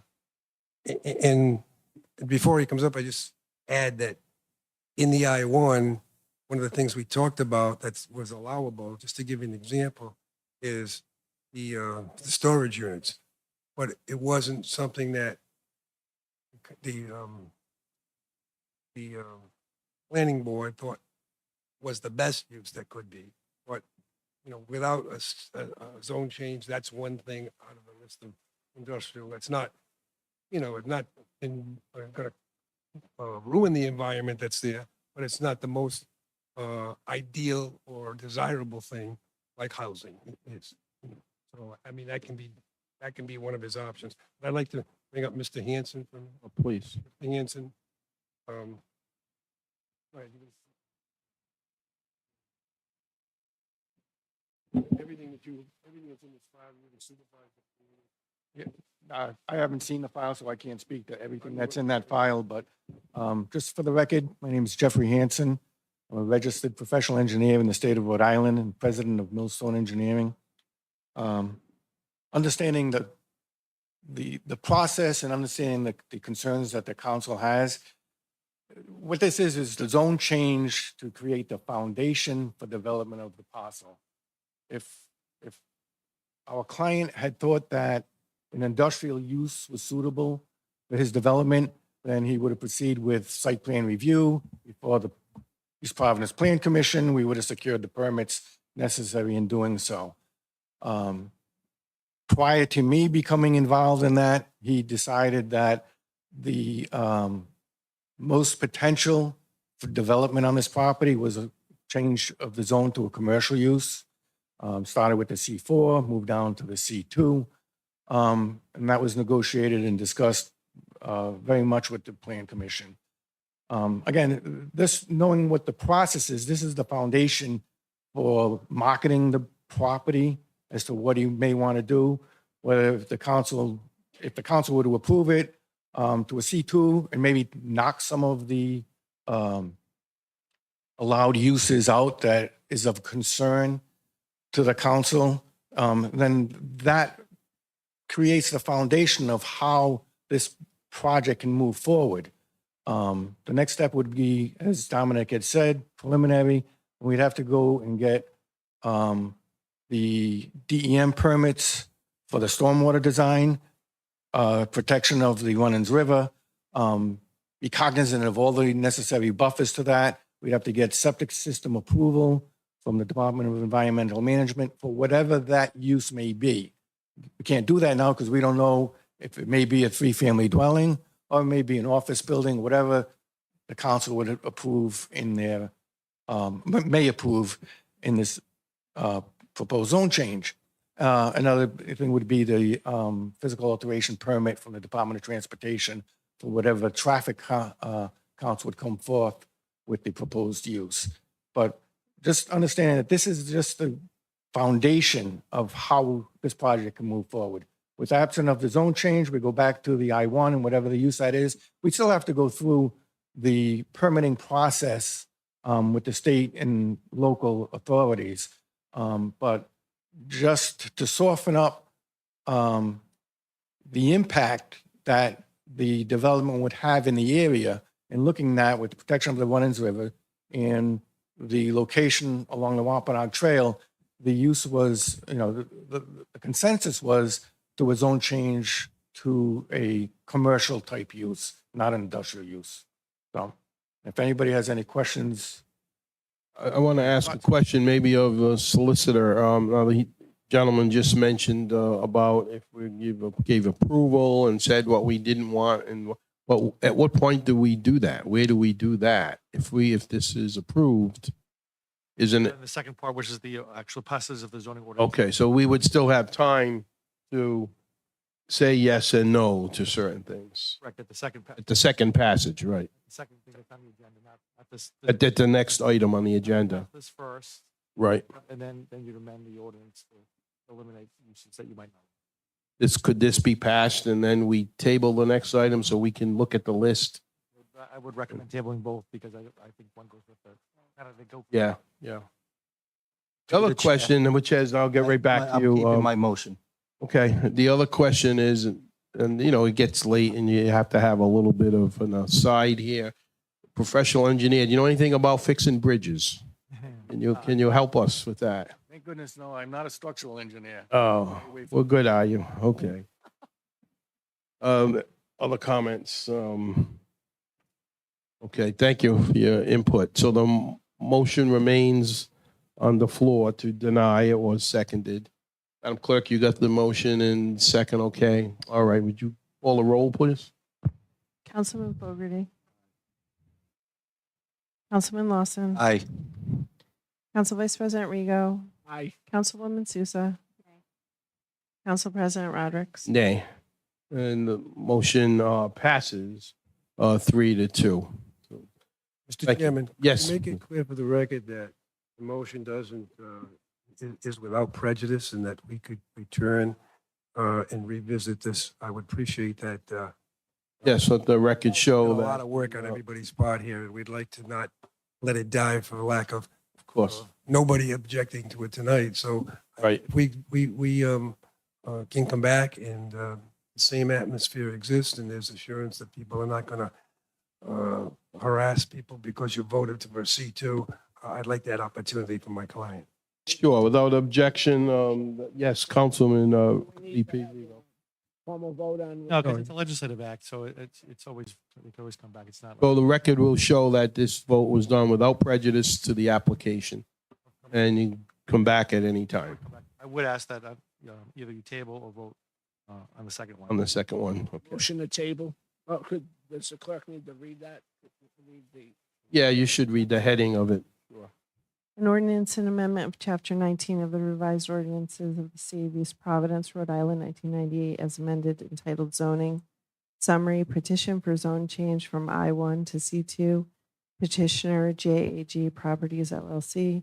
Street address 0 Wampanoag Trail, location map 709, Block 1, Parcel 1. Motion to table. Second. Motion by Council Vice President Rego, seconded by Councilwoman Souza to table. All Correct. Councilman, indefinitely retable, correct? To table. Indefinitely. indefinitely, yes. Yep. Okay. indefinitely. All in favor? Aye. Aye. Are there any opposed? The ayes have that motion, 5-0. Okay, thank you. Thank you, Mr. Meyer, for Your time and your, Yep. Appreciate it. Let me just get some paperwork in order here, and then we can revert back.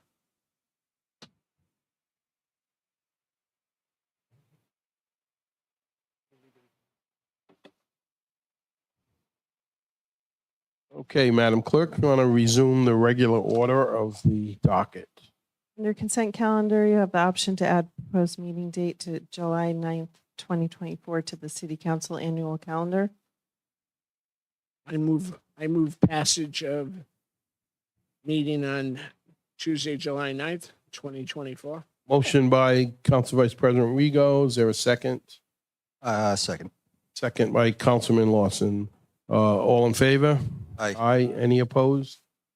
The ayes have that. Thank you. Under licenses, you can entertain the motion to bundle. We have four non-public hearing licenses this evening. Special event class F1, special event entertainment license, and 3 road races. There a motion to bundle? So moved. Motion made and seconded, made by Councilman Lawson, seconded by Councilwoman Souza. All in favor? Aye. Aye. Any opposed? Is there a motion to approve? So moved. Second. Same motion and second to approve. All in favor? Aye. Aye. Any opposed? The ayes have it. Next item. Under public comment, we have Rick Lawson, the Riverside, with announcement. Councilman, and you can do it from your seat. So I forgot to add under my communications, we got a couple events that I just want the public to be aware of. This Saturday at 1:00, Stevie D's is a fundraiser for the reigning state champion East Providence High School baseball team.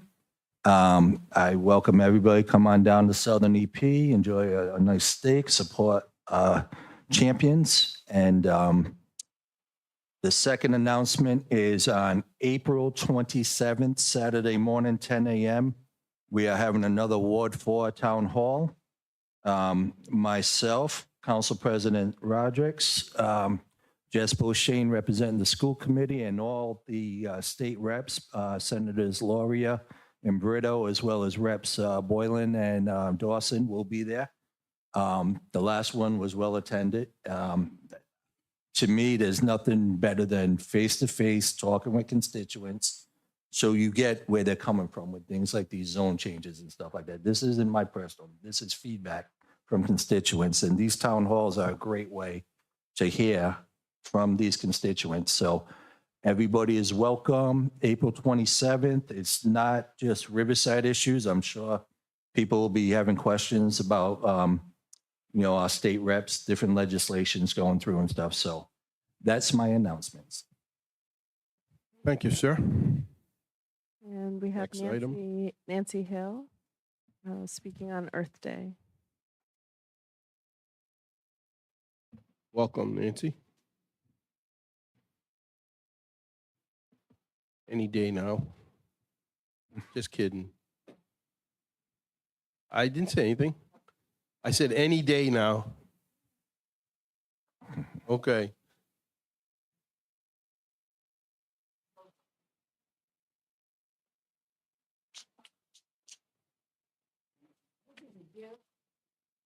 You will be happy to know Representative Boylan.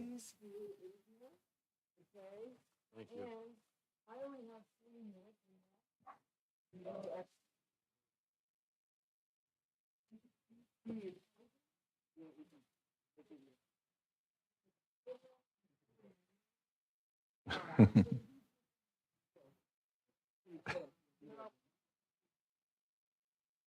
He's like that.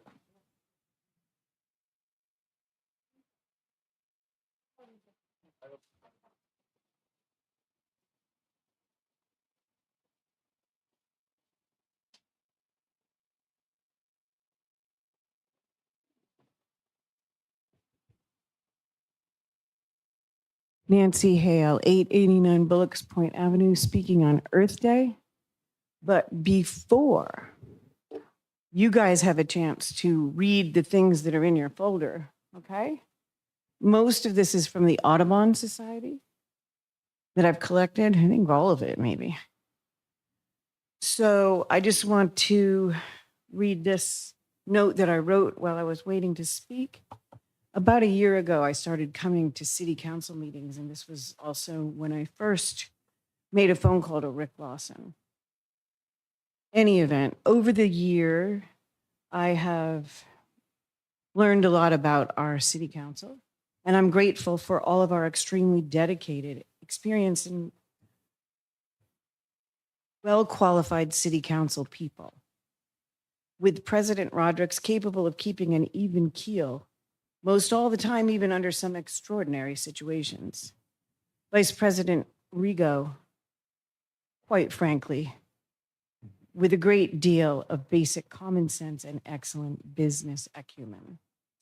Councilwoman Souza's professional perspective from healthcare standpoint, especially Councilman Fogarty's awesome ability to listen carefully and quickly get to the bottom of most issues. And maybe most briefly, but could be most importantly, Rick Lawson's towny wisdom. So I don't know if I have more time to talk because I would like to catch up on some of the months when I haven't been here. Sure, continue.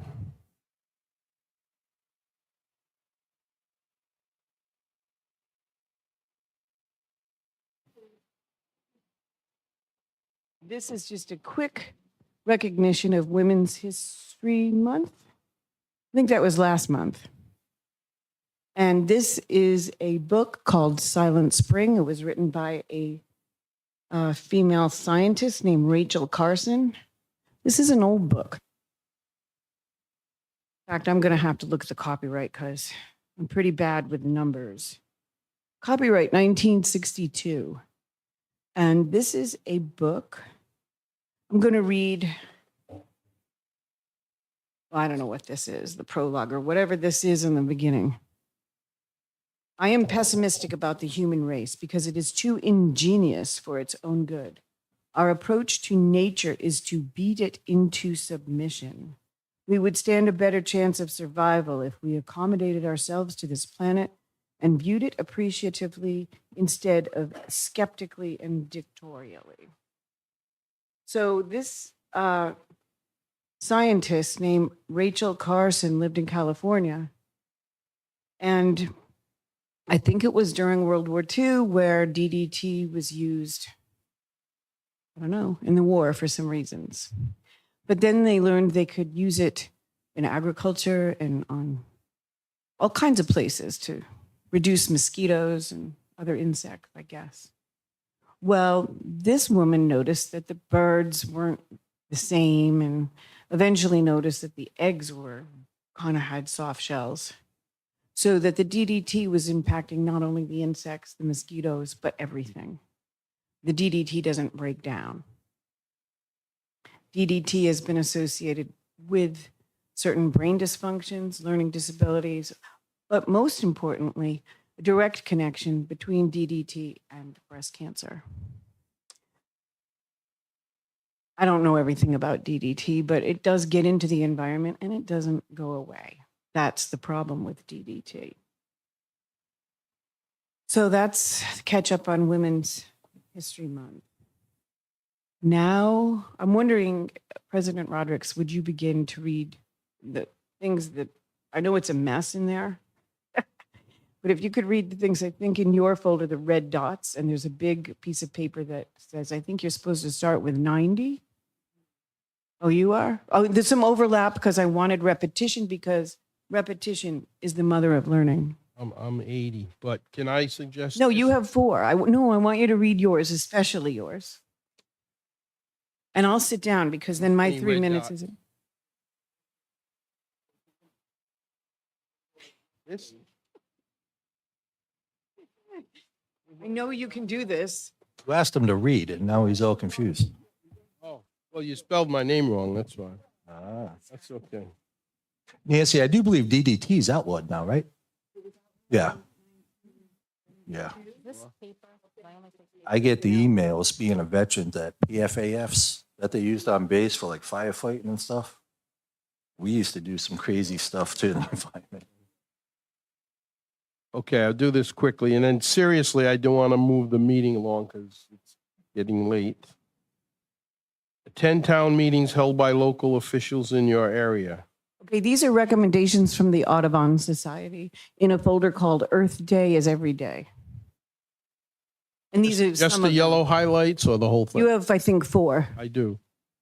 Use your local newspaper, write letters to the editor, contact a staff writer about a news story or take out an ad. Volunteer on a campaign, preferably mine. Donate time and or money. It said that. Become active in a local environmental organization and or donate in support of the organizations. And finally, share environmental knowledge with others. Help to organize a toxic garbage pickup in your neighborhood. Thank you. Those are good points. All right, Vice President Rego. I'm not, I can't. Just again, just 3, please. I gotta ask the chair. He wanted to move it along. I mean. I've waited about 2.5 hours and All right, I've well- listened in these meetings All for right. hours and hours. I'll It's up read to it. you. As long as you say it's fine. I had to read it. You read it. No, I'm good. Yeah, No, let's go, let's all right. go. No. But I agree with you. Hopefully you do contact the local, like the Post and have the, And then there's some, yeah, I hope, hopefully. please read, please read. No, yeah, hopefully you contact the Post and the. No, I'm the asking reporter. you to contact your brother. Will you please read it? See, you could have just read it. Yeah, just read, Council VP. Sorry, all right. So, organized consumer action rewarding companies that are good environmental citizens. I know a company that's based out of Warwick that does that. Number 87, encourage your local government and community businesses to use sand instead of salt to de-ice streets, walkways. Also to discourage excessive use of chemical fertilizers on public or commercial lawns and parks. I think Dan's listening to that. And finally, number 82, number 3. Use your local newspaper, write letters to the editor, contact the staff writer about a news story, or take out an ad. And I know that the editor reporter is watching this right now, so No, but I'm please. wondering if the city could take out a 1-page ad and write some of these suggestions. I think that's a question. I mean, I think you need to reach out to Patricia on that. That would be the administration's part of it and everything. So that's where I would do with that. But thank Okay, you. who's Those are my next? 3. Who's next here?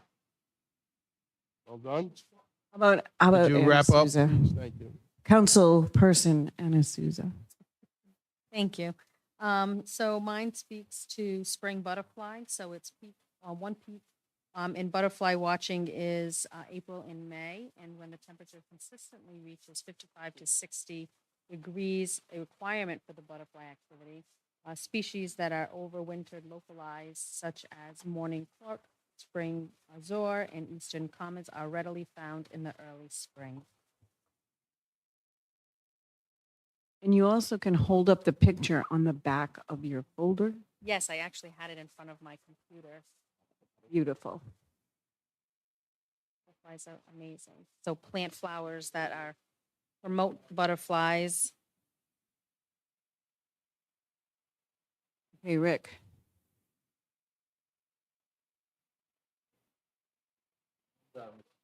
Mine's on wetlands. How do we identify wetlands? Rhode Island laws tell us to identify wetlands by the types of plants that grow on them and the rate of water flow. US laws tell us to look at soils and signs of water.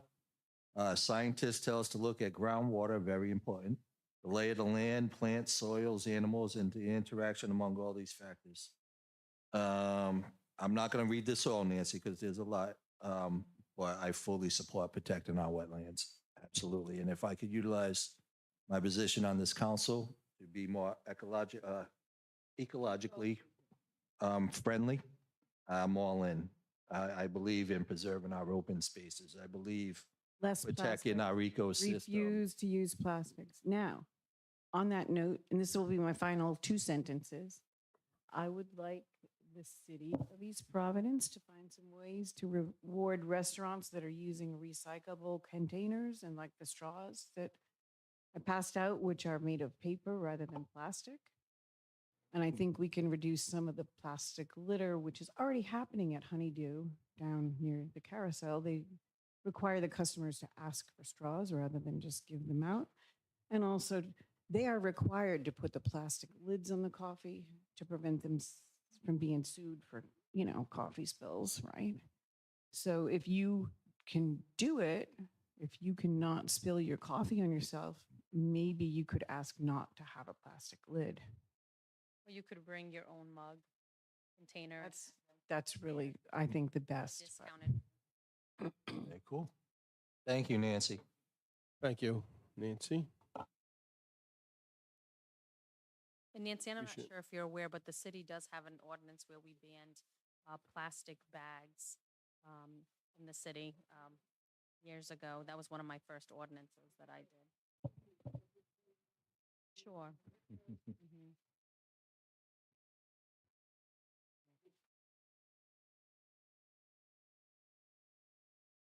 Right, and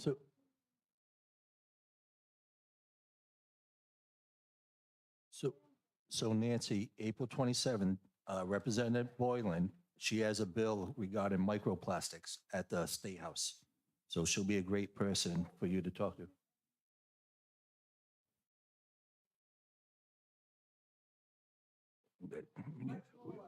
We can't legislate behavior. Of course we can, sure. But I ain't using a paper straw. I draw the line there. I'll just drink it straight. I cannot use a paper straw. Yeah. I have a metal one. Madam Clerk, can you read the next item? Appointment to the Recreation Board, Jody Richards, sponsor Councilman Lawson. So Jody is on the Riverside Little League Board. He's a former no, I think he's former coach, if I remember. I will move that we appoint him to our Recreation Board. And I also want to say, I am looking for somebody to join this board to advocate for outdoor recreation. We have sports leagues, which we absolutely need their voice at the table. But I reached out to some folks. I haven't had anybody who wants, but if anybody knows somebody who wants to advocate for hiking, kayaking, utilizing our parks for outdoor recreation, I would love to fill a seat on this recreation board with somebody who can advocate for that type of recreation. So I will make a motion that we appoint Jody to our recreation board. Second. Motion by Councilman Lawson, seconded by Councilwoman Souza. All in favor? Aye. Aye. Any opposed? It passes 5-0. Update on Charter Commission summary to City Council, discuss Council President Rodrick. I think we're finally reached, have seen light at the end of the tunnel. Solicitor Conley has indicated that he will have the final summation and report into us. I think that Councilwoman Souza, you had suggested a date, and he said, yes, he will keep to that date. So we should, before the month is out, get the report, and then we'll start moving on the rest of it. Outside of that, I don't have anything to add. If anyone else does. Well, the only thing, obviously, as the solicitor mentioned last week in the meeting with you, Mr. President, and myself, that time is rolling, time is against us, and we asked for this. We asked to have this 90 days ago to have proper vetting. So the longer they wait, there's really a good possibility that we're just going to pick and choose a couple of things because of the process. I am not going to let this process become a shovel down our throat. And as I said in the opening statement to that board back in January, February, when they were in front of us, that they're like the Second Continental Congress or a state constitutional convention. They're there to fix it. And there's been too much recreating of the process. You just want to fix things forward. And I said it then, I said it a couple of times since then. 20 years from now, that's when you're graded on. If you're just gonna do something in the mindset of the present 5 of us on the council and the present administration, you're not doing your job. You're not doing your job to the citizens. you got to be 20, this thing is 20 years out so that that people say we don't need another charter commission. And I don't think we're going to get that. That's just my humble opinion. Thank you, Mr. President. Thank you, sir. Next item, please. Restaurant Week follow-up, discuss. Council Vice President Rego. Council Vice President. Thank you, Mr. President, Madam Clerk. This came out of well, I also want to include Councilwoman Souza on this, as well as the Clerk SEPA on this matter. This came out of a meeting that we had with the business people, and there was some naysayers not have a plan. We do have a plan. It's to promote the restaurants and to get people in. And we're not going to hold them to the fire like other restaurant weeks, say in Newport or somewhere else where there's a 4-course set menu. And so that they can, take a little bit less profit. We want to increase their profits. So they run specials. They run specials weekly, nightly. They're there. I'd like to really turn it over to Councilwoman Souza and Clerk SEPA, who have done, and especially Clerk SEPA, who's done some deep diving with local marketing. Jeff Pimentel, a lot of people might know, but we went to a local marketing person to help with this process. So I'll let Councilwoman Souza add her feelings on this matter. It is the week starting June 16th, and then I'll have, if you don't mind, Mr. President, have the clerk explain some of the nuances of this process. Sure, let's proceed. So I would just like to say thank you again to the council and our city clerk for starting this initiative, again, in an effort to promote not only restaurants, but bigger picture, all businesses in the city. And so that too is to come. So I don't want, again, people to think that we're just singling out our restaurants as the only small businesses that have been affected and that need, council or administrative support. We're here to support all of our local businesses, but we are starting with the restaurants, and those initiatives have come with conversations for multiple restaurant owners and hearing what their suggestions are that would help their businesses in innovative ways that they're working collaboratively amongst each other to network and improve their business growth, given our current situation with the bridge in the city. A lot of work has been done with the city clerk and trying to formulate great advertisement and sponsored by the council in a way that we can promote and be inclusive to all restaurants, whether they want to participate or not. So this is, a voluntarily buy-in to participate, and it doesn't come at any cost to the business. It's just them participating and being innovative to separate themselves and draw clients into to their restaurant. So we've heard your thoughts, we've heard your words, we've sat on them and thought them through, and we are implementing things that are going to be beneficial and have long-lasting outcomes, and it not just be a 1 year. This is an annual thing that we would like to be able to provide our community of small business owners. And I'll hand it over to our city clerk to give a little bit more detail of the advertisement. So on behalf of the council, I reached out to several advertising outlets, local newspapers, radio, for quotes that you have been presented with to decide if you want to invest further in more advertising. You did already decide at the last meeting to take out an ad in Rhode Island Monthly for Restaurant Week, and that is in process. You have before you a quote from one local vendor from East Providence who does marketing and design to potentially launch, based on what you decide, a Facebook page that would be an extension of the City of East Council page. that would serve for Restaurant Week, highlight and promote restaurants in the area.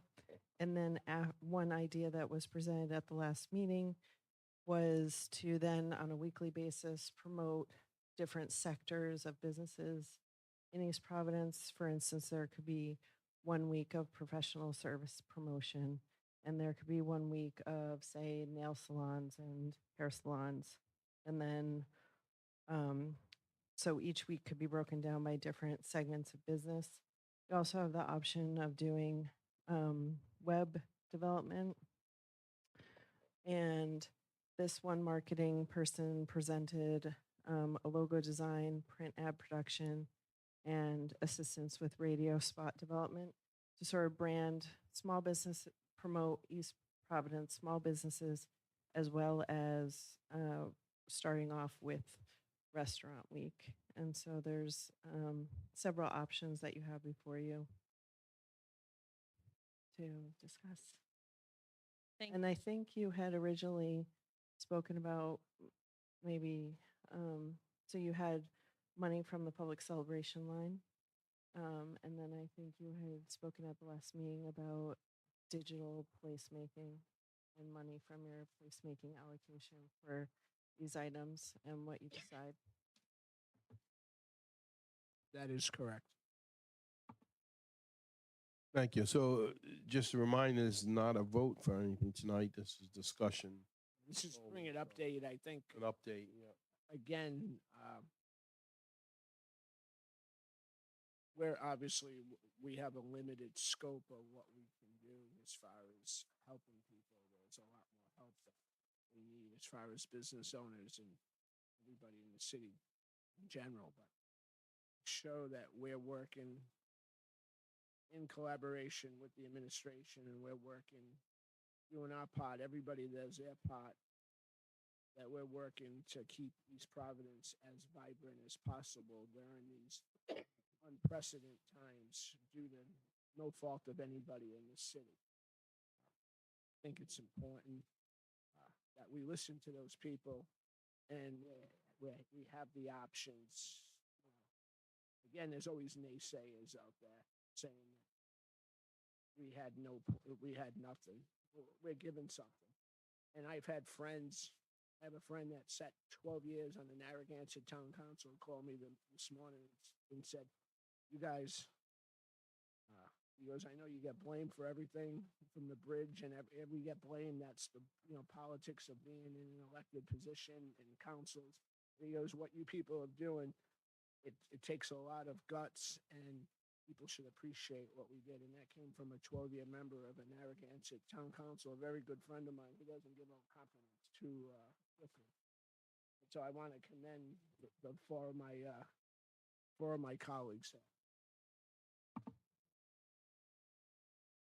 Thank you. So we'll work with the city clerk in getting some of this stuff done. Thank you. Next item, please. Receive report on storefront improvement program. Discuss. Councilman Fogarty, Council Vice President Rigo, and Councilwoman Sousa. Who wants to take the lead on that discussion? So, one of the things, thank you, Madam Clerk and President. So one of the things that we wanted an update on or discussion was to know, so last meeting that we discussed this, we were given a list with applicants who were approved for funding and then those who were released funding based on my understanding of work that was done or potentially submitted a plan. And I'd like to dig in a little bit deeper on that information and to see, because we do know that there have been businesses who haven't finished their work. So where do we sit with that?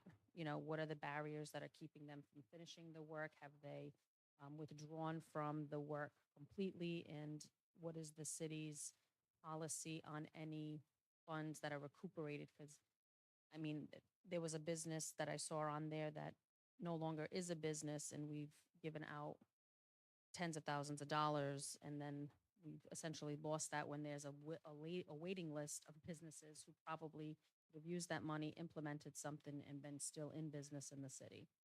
So are there any provisions for when a business has applied, received funds, and then not fulfilled their application requirement? Are there any repercussions or paybacks similar to when we did, or how we have loans? So they have to pay back loans and borrow money, and I get that they're not really, I guess, technically borrowing, but it is taxpayers' money that is being used when it could be allocated elsewhere. Good evening, Council President and members of the council. So Councilwoman Souza, I know that there was request for some detailed information. We did provide that, and then we gathered some additional information based on some of the questions, and there was some confusion as to what was asked. So we have, as of this evening, Clerk Seppa has received the most updated version of all. I think we've covered all council requests and questions at this point. If you had a specific question in regards to, you were talking about one specific business, we do have our storefront improvement project manager here who can address that specific question. Council President? Yes, please. I'm sorry. Yes. Please, yes. When you say the clerk received the answers, Just this evening. Mhm. We do I sent you, have that? yes, it's in your email. It was just this evening. We were working on it. So I sent you an I- email. So you understand, yeah. I haven't seen that. Sure, I'm sure you'll forward it to us. That's right. Melissa, do you want to address that one question and maybe anything else? So I would likely probably put that back on the docket after the. After we get, Right, is forwarded, because I feel like we need the information to then be able. So can we give them specifically, though, what we're looking for? Because they did provide the big list, but Oh, and we Oh, did come, okay. so there was a lot of back and forth, and there was additional questions, and we've been in communication throughout all of the requests, and then we've added the additional information, and then there was some confusion as what the ask was. So we have been very responsive in adding column after column. Melissa's done a great job to provide every detail, including this evening, adding some additional notes that would be able to be printable. thank you. Melissa? Sure. So do you want to start? You can kind of guide me through what. Well, I know there was a question the councilwoman had, and I think the council had, in the instance of, what are the circumstances of a business requesting funding, getting it, but then never opened as a business? So what happens there? So I think we're talking about a positive atmosphere. Is that? I believe so, yes. Okay. So in that instance, when I actually met with Rob from a positive atmosphere, he was still in that small location over near where the old Bovies used to be. And he was asking me and Victor at that time to help him find a new location because he was telling us, he needed to have a bigger space to focus more on the food part of his business. So Victor and I started looking around the city to try to find him different locations. The first location we found him, and I know this isn't directly Storefront, but this is sometimes how the process works because people want to apply for Storefront, but we got to find them a location first sometimes. So the first location was Mr. Carnero's building over near Udinese, that little building with the green awning. So we went there and then he applied, and for some reason, I think there was a misunderstanding or a falling out with Mr. Carnero, so he decided to not go forward with that location. So then we looked to find another location, and the second location was on Taunton Avenue. I don't even know how to describe what that building used to be. It's kind of near where the band building is now, the Holy Rosary band building. There's like a building after that. Jerry Fisk owns that building. And he was looking for a tenant in his bottom floor. So we brought Rob there. And Rob and Jerry started to talk about that location. So we changed the application again to be specific to that space. And then something happened and he decided to not go forward with that space. So then we tried to find him a third space. And this was kind of like the last ditch effort. So the third space was the space that's on Valley Street. And everything seemed to be doing okay. He changed the application to be specific to that building again because that building needed exterior paint and the other ones didn't. So he changed the application, and then I guess there was some back and forth about, what, I don't know the specifics of the building part, but I guess there was some discussion about uses and change of use and permitting. And so there was a lot of stuff that's kind of started to go wrong in that process. And there was a lot of disagreement, it seems like, with the landlord. And then at some point, he decided to not move forward, or I don't know if it was him or the landlord, but at some point they decided to not move forward on that location. And unfortunately, Rob had already started painting the building. And I think he had put down a couple of down payments on things like signs, right? He was getting some pretty elaborate signs. Honestly, this is the only time this has ever happened. And even right now, I don't even know if he's going to look for another location. I mean, I just don't know where his business stands at this point. The last time that I talked to him, I think he was going to go back to the food truck that he was using before and kind of regroup and figure out if he could find another space. But we've kind of run through all of the spaces that I think would be good spaces for Rob. At this point anyway, there's really not anything on the market that would be a good space for him. So we've kind of run out of options. I think you can tell by this long story that I really tried to do the best I could to try to find him a space so that he could stay in business and not lose his business. I really wanted to try to keep him in business. I don't want to see anybody go out of business. And honestly, it was a pretty exhaustive process. I mean, we really looked at a lot of locations with him. Unfortunately, he did receive the grant because at that point he had followed all of the rules, right? He had found a location, he had gotten a signed lease, he did all the things that we asked of him to do when he was applying for the grant. And so he got that first payment and he started painting the buildings because if you go by, you can see that it's that blue that he uses in his marketing. And then he just didn't move forward with the location. Now, with a grant, it's not the same thing as a loan, right? There's a lot more rules about loans. And there's not really so many rules about grants because there's always some risk when you provide grants to people. There's always a risk that any of the businesses that we provide these grants to could go out of business between the time that they apply for the grant and the time that they're actually awarded the funds. I mean, anybody could go belly up.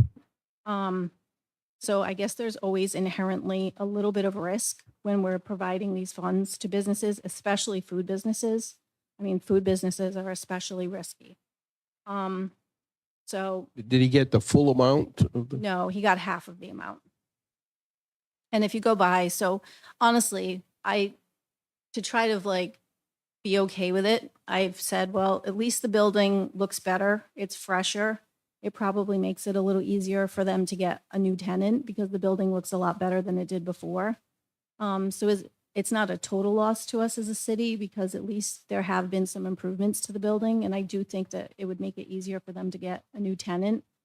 And I've never been faced with a situation like this, so I don't really know what the best, I mean, if he's out of business, how can we, But that business never opened though, right? Yeah, So he never didn't opened in go that out new of business. location. And never. I think he still has his business. I just think he doesn't have a location. I think that's why he was going back to the food truck. So you don't need to be a business or building owner. You can be a tenant and paint the building. I assume you have permission of the owner, but. Yes. Okay, So- Councilman, did you want to add? Thank you for taking time out of your evening to come here.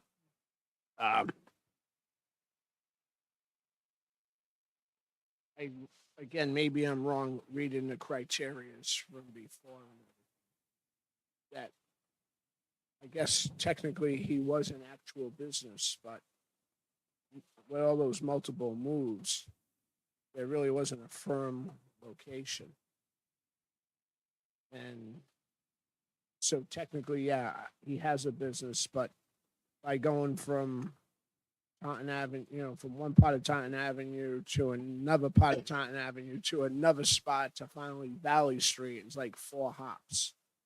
So really, and from my understanding or seeing and just driving around, those 3 places that you talked about, he was never open. No. So he really wasn't an active business at that point when it ceased. Technically, he's a business looking for a place, so he ceased operation. But I think he was still in the little shop over near the old Bovies, though. He was still Yeah, but operating out of there. That's where it, should have been there, or the work should have been done there, or finally, I guess you're telling that he painted, I don't know, the whole building on Valley Street, which raises my next question: is realistically, is there $20,000 worth of paint was there $20,000 worth of a paint job there? No, I think the actual estimate for the paint was, don't quote me, but I think between $7,000 and $9,000. You have receipt. Did you provide receipt? Did they provide receipts on? They always provide, so before, the way the process works is when they submit their application, they have to also submit all of their bids. So we know even before it goes to the EDC, I already know exactly how much they're going to spend and who the contractor is. Like, I know everything up front because I don't want any guesswork like later on. It's not a reimbursement. So if you were to apply, I would say to you, well, Mr. Rigo, I need you to provide 2 competitive bids for the paint for the outside of your building. I need you to provide 2 bids for the sign. Like, all of that is part of your application before it even goes to the EDC. So from a question to legal, and we're dealing with federal opera funds, that is being scrutinized throughout the country. And this is different from a grant because of that of where, what these grants were. There is no legal ramification to go after the $13,000 that we gave. If $7,000, Melissa explained that she saw $7,000 worth of receipts for paint. That means there's $13,000 that is outstanding. And this isn't just the city of East Providence's money, it's the United States of America's money. And if you read all those stipulations on everything that all the post-COVID programs, there's a lot of stringencies. And as you even alluded to back in October of 2023, having worked for the government, in knowing the process, and if we don't do certain things with opera money, then the next time we're not going to do it. We might not get it. I don't want this to be a black eye to the city of East Providence if we're applying for things. So that's my only, do we have any sort of ramifications? So a legal standpoint to go after the $13,000. This is the first time I'm hearing about this issue, particularly with this applicant, and I'll be happy to meet with Melissa. I don't know, what the actual agreement was with them and whatnot, so we have to look at all that, but it's certainly worth my time to look into, absolutely. And I know we just got the report, so we need to, Patricia said she passed it along to the clerk, so we'll divulge into this. There was that waiting list of accounts, and how much money is left off the top? That you gave us that last report. How much money is left? hold on. So today, I'm not going to hold you totally to it. I want to say as of today, so we talked to the mayor today about 4 applications that are going to go in front of the EDC this Thursday. And I think that if all 4 of those get approved, then that's going to bring us just under the 300,000 level. So I'll say like 280, I think will be left. Okay. Sunday, when Taunton Avenue is reopened again in both ways traffic, I look at this, obviously we're here on Taunton Avenue in City Hall, and I look at it, and Councilwoman Souza obviously represents this ward. But I look at this as the gateway of the city of East Providence because it's the first exit you come out to when you look at it. And this is downtown and City Hall, and people come here with businesses. I know there are some businesses I saw that are around here that are new, and we wanna keep people. Obviously, this is plan is to get people up and running, stay in business, nice signs and everything. Is there, and a couple of these businesses are on wait lists.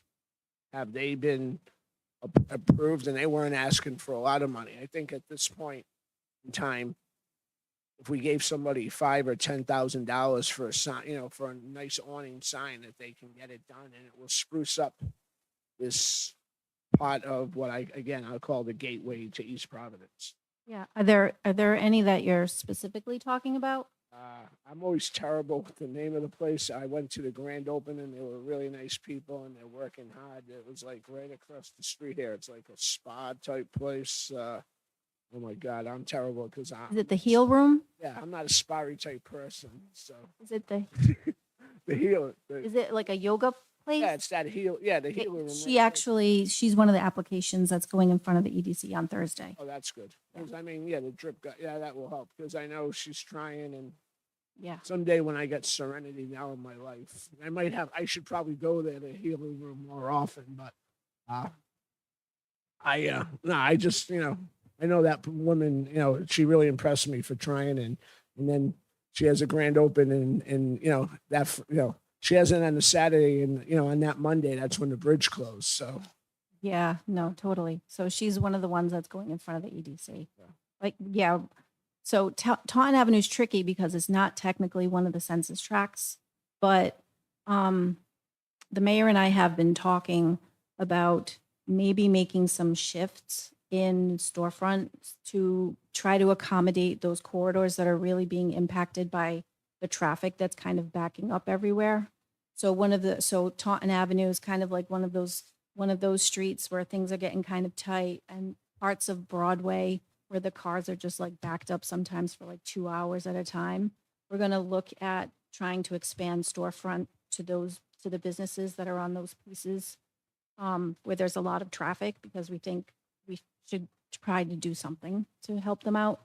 I getting through the chair. I totally agree because there's a couple of applicants that are off the beaten path. And I don't know if they fell in the census tract, and I'm not here to deliberate that at this time, but I think the main thoroughfares, you should get it. And I mean, again, not to rehash people who, who received money and they didn't do anything wrong. They applied, but there was some that aren't in what I would consider, AKA a storefront or a visible storefront where, Taunton Avenue is and everything. So Yeah, and just to elaborate a little further, some of the people that are on the wait list is because they haven't finished their application. So there are some people here who, if they just finish whatever that last piece of their application is, then they would be able to go in front of the EDC. So if you go through here and you're like, wow, that's really weird because there's a food business here that's on Waterman Avenue, and we know that Waterman Avenue is a census tract. That particular applicant is supposed to be getting architectural plans to be part of their application. So sometimes it's because they haven't gotten their second bid in. They're still waiting for like a contractor, or there's something that they need like really elaborate plans for. So some of the people that are on the wait list, it's not because it's a no, it's more like they're still finishing. Makes sense? Any other questions? Through the chair, I just want to add oversight, all in, but I want to emphasize, let's not throw the baby out with the bathwater. This program has been wildly successful. Look at Miller's Roast Beef. Look at that beautiful mural down in what do we call that intersection? Forbes, Willett Pond area. So overall, this has been wildly successful. And yes, we do have to do oversight because it is taxpayer money. But I just want to thank you, Melissa, because I know how much work you put in and your heart is into it. This isn't just your job. This is your heart and soul. You love making sure this city's beautiful. And I thank you for that. Thank you, Councilman. Chair. I just want to echo the same sentiment and just ask if we could reach out, because I know sometimes life gets busy and people get busy with trying to figure out other stuff.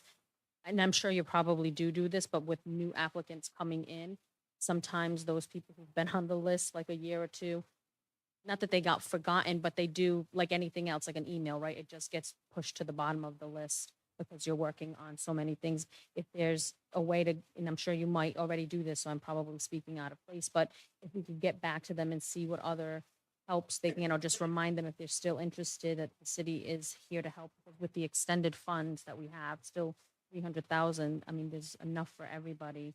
And for people who have the barriers, I know architectural plans might seem like it's a small ask for a business, a potential business owner, but that's $8,000. No, I completely Somebody's agree. asking, to just get a plan in place without any idea of whether they're going to get grant funding, whether the city's going to approve their business plan. So it's hard for someone starting up a business, as you know, to put out that kind of money and then not have any reassurance of success in the business.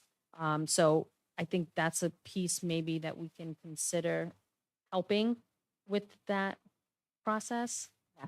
And the good news is the city recently hired Tristan Jimerson, and he's like the economic development planner. And he's going to be working on Storefront. We're going to be working on it together, which is one of the reasons why we're able to get 4 applications in front of the EDC. Because usually I can really only manage getting like 2 or 3 because it's a lot of work trying to get their applications ready to really be presented well. And so having Tristan there is honestly such a big help because it's one extra person who can do exactly that. Because he was the person who was basically helping with the healing room. He was like, I'll just go to healing room. I'll walk her through the process.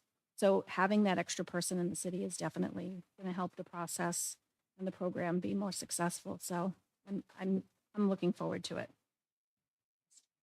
Okay, thank you. Thank you for your time tonight. Appreciate it. Next item, please. Discussion on former Olden building, discuss Councilman Lawson. Before I begin, do we want to give a courtesy to Dan and Dominic, who's been waiting here? I'm just going to we're not voting on anything. I'm just going to give an impassioned plea. Yeah, I Do we noticed. want to, so Dan's got a baby at home. I'm sure he wants to go. Yeah. If it so pleases the council, if we can extend that courtesy to them so they can get home. I just leaned over and asked Council Vice President, Director Board, do you have specific?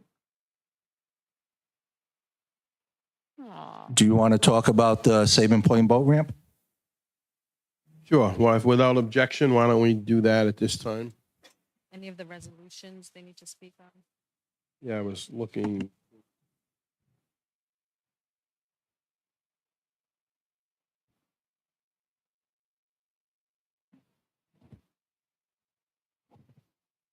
And sitting back there, it looked like you were in detention at St. Margaret's, like in room 8 upstairs. That's what it looked like.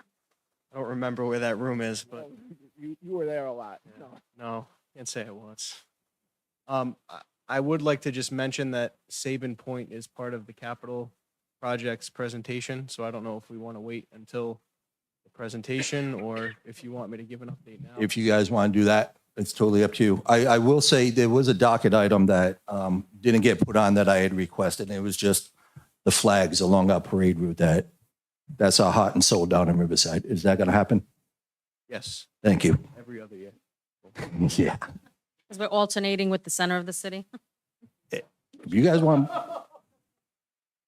No, Hey, listen, we fundraised for our Rumford has flags. Flags, Riverside has flags, the center of the city Whoa, whoa, whoa. never has. We fundraised and bought All those. right, okay, no fighting. We have placemaker money. So where are we here? Who's? You're still issuing South Carolina, don't you? Like presentation. Okay, Mr. What presentation do you want? Unless you want to wait all night. Oh, okay. Yeah, okay, we'll continue with I was the, just looking out for you. I know you need your beauty sleep.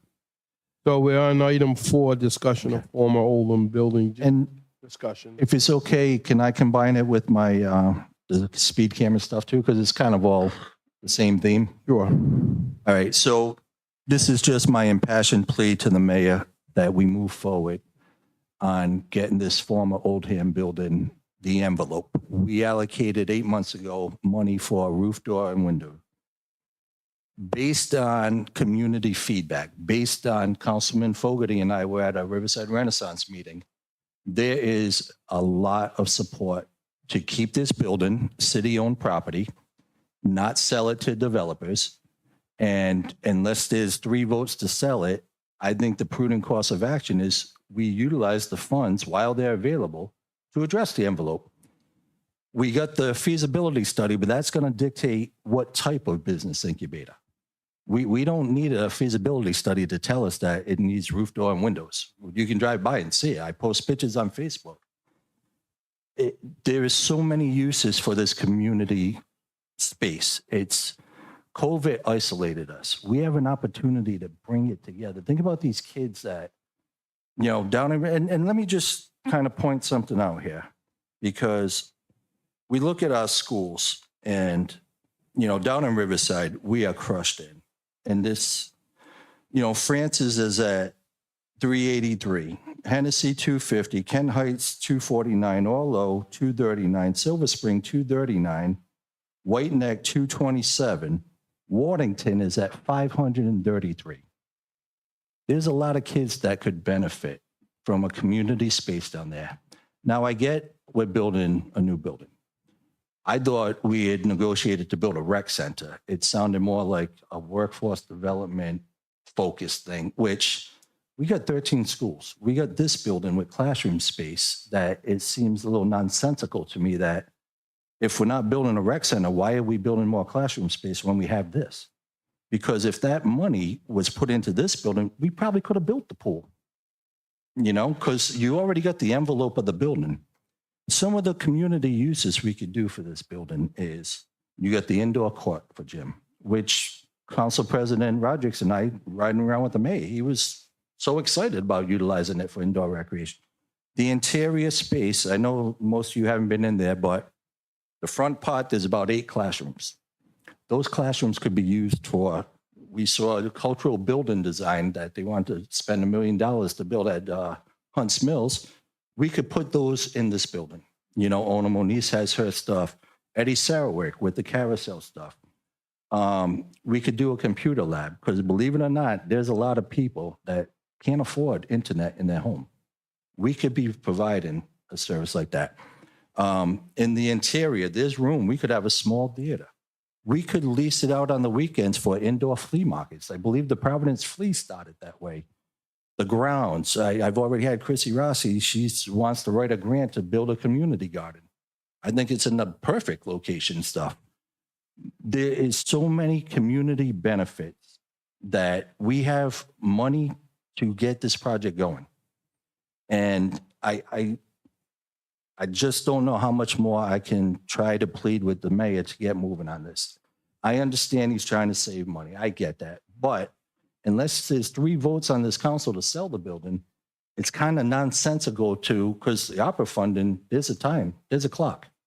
So if this feasibility study comes back in a year, like we were told, how the hell are we going to afford to fix this building if we're giving up this opera funding?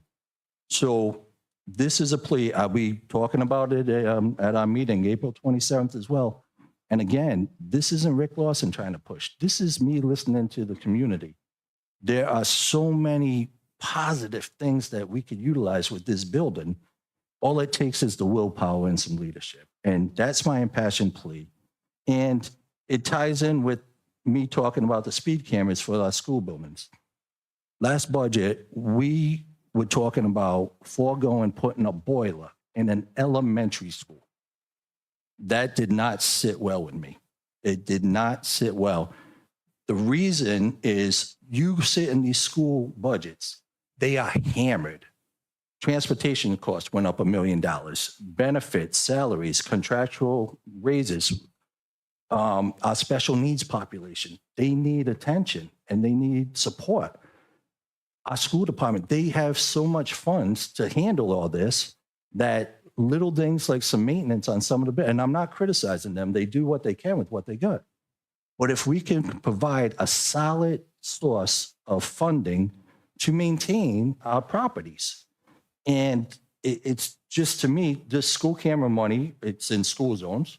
I believe it was presented at first that the revenue was supposed to go to the schools. Why wouldn't we focus? And we probably would only need a restricted account for a few years just to get everything caught up. You know, I used the example of the space shuttle, used all its energy getting off the ground. Once it was off the ground, it's easier to maintain. We need to make some hard decisions. A budget is nothing but a set of priorities. And at some point, we're going to make it a priority to take care of what we have. And the way we do that as a council is providing the funding needed for folks that take care of these properties. I just see so much positive uses of this building that I'm just making the impassioned plea. And if council feels different, that you feel it should be sold, you know, I'm one of five. You know, I'm just really hammering the positive uses this building can provide. No, you raised some good points, and why don't we let Director Rezende, if she has some answers or comments. Thank you, No, Council thank you. President. Thank you, Councilman Lawson. If we, through the Council President, if it's okay, Sure. I'd love to be able to just address some of these separately. I know that you lump them together, but if we could do that, I think it'll be clearer for Okay. residents at home. Just a point of clarification, you know, from my history, my former career, it's all about facts. So I just wanted to clarify, you know, I'm aware of the social post that went out, and I just want to clarify, and because I am part of the budget process, so at no point did the administration go to the superintendent or the schools to say, we are not going to cut, we're going to remove That the was not boiler." meant as anything. It was just a Just statement wanted of to fact clarify. that deferring maintenance is usually the low-hanging fruit Right. when schools do that. So there was absolutely no intent to say it was Right. I anybody's just wanted fault. to clarify because No, I get we- that. the I get that. administration did go to Yep. Fran, No. and we said we wanted to keep the levy at the 3.5%. How can we do this? And then there was suggestions made, but during our budget process, we did not we did not cut a boiler. I just wanted to clarify that because I'm all about facts. So that's that piece. Secondly, we can go into the Oldham conversation first, and I don't believe I've ever been before this council on behalf of the administration in regards to selling the property. So we're still in process in trying to make that an incubator. As you know, I've been before this body to talk about the feasibility study, getting the grant dollars. So that is still part of the process. We do have our project manager here on that particular project, Melissa. She can speak on that, and we can, I did provide, we did put together a packet that I'd like to give to the council through the council president. And then once we talk about Oldham, I do want to go into, to answer some of your questions, Councilman, or to bring up the discussion in regards to the camera funds and putting that into a restricted account. And we do have Director Moore to be able to talk, and we have some documents as well.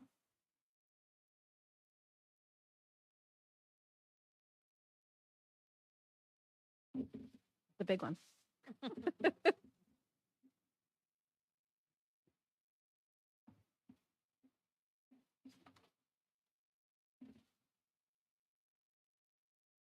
Part of what you're getting, I just thought it might be Big of a shot. beneficial to kind of be as transparent as possible with this process. So you are literally getting everything that I've worked on with Oldham, so you can see the entire thing. It starts with the timeline. So there's 8 pages, there's an 8-page timeline here that lists all of the things that I've been working on with Oldham. There's obviously some things here that like Keith and Jim have worked on, but this is just the stuff that I have. And you can refer to this, you can go through it, you can read it all. You're going to see the RFPs. You can read through it. We had to do the citywide survey of historic public school buildings to make sure that it was okay to work on the Oldham schools. So we had to wait for this. This was from 2021. Can I interrupt you just for a second? Because obviously, we won't be reading this tonight. No, no. Can you summarize, is there a city effort to sell Oldham School building? No, I think that the city, I shouldn't say I think, at this point, I feel that the city is fully committed to the idea of an incubator. I think that early on in the process when I was, and this is a very common thing for me. So when I sometimes bring up ideas, some people think they're crazy. And I think that that might have been the case when I was first talking about taking Oldham and making it into an incubator. I think there was a lot of question of whether or not it could work. But because I'd had the literal same exact situation happen when I worked on Hope and Main and Warren, there were a lot of people who thought that idea was crazy. So when people tell me it's crazy now, it doesn't really affect me as much because I know, right? Because I already have one that happened and I'm like, well, it's much easier to do it a second time than to do it the first time. So I think it was just a matter of like convincing the administration and convincing the powers that be that it could work. And to be honest, I think the big piece that needed to happen was when we applied for the feasibility study through the EDA, because that's the Fed. And that's kind of a big deal. If you can get money from the Fed for a project, that's like huge. So I think honestly, the turning point from my perspective was when we actually got that grant. So when the EDA came on that screen and they were like, hey, you guys are approved. We really love this project. It was like, phew. So now I know, that's much easier to get people to believe in something when, the federal government believes in it and they're actually willing to pay for it. What was that amount? That was that 200? That's what we voted on, the feasibility study. Yeah. For the study, okay, Yeah, that was for the study. right. So now the way the process typically works with the EDA, and I'm going to keep this really brief, is that once the EDA kind of comes in and pays for a feasibility study, the chances of you getting funding from them for the construction and for the programming is really, really high because they love to control not control, but they love to have some kind of input in the process from the very beginning. They'd rather do the thing from soup to nuts, right? So it's like if you can get the EDA to come in at the feasibility study level, then they really like that because they know exactly what they're buying into. So at this point, I think that we're really on track. I think we did all of the really hard work of doing the convincing and reaching out to the public and making sure we were exploring all the avenues. And from my perspective, I feel really good about Oldham right now. So I think we now it's just like continuing with the process. It's like we're actually meeting next week, I think, with the people that are doing the feasibility study. We're doing our first Zoom with them. And I actually included their proposal in here so you can read through their proposal too and see some of the work that they've done.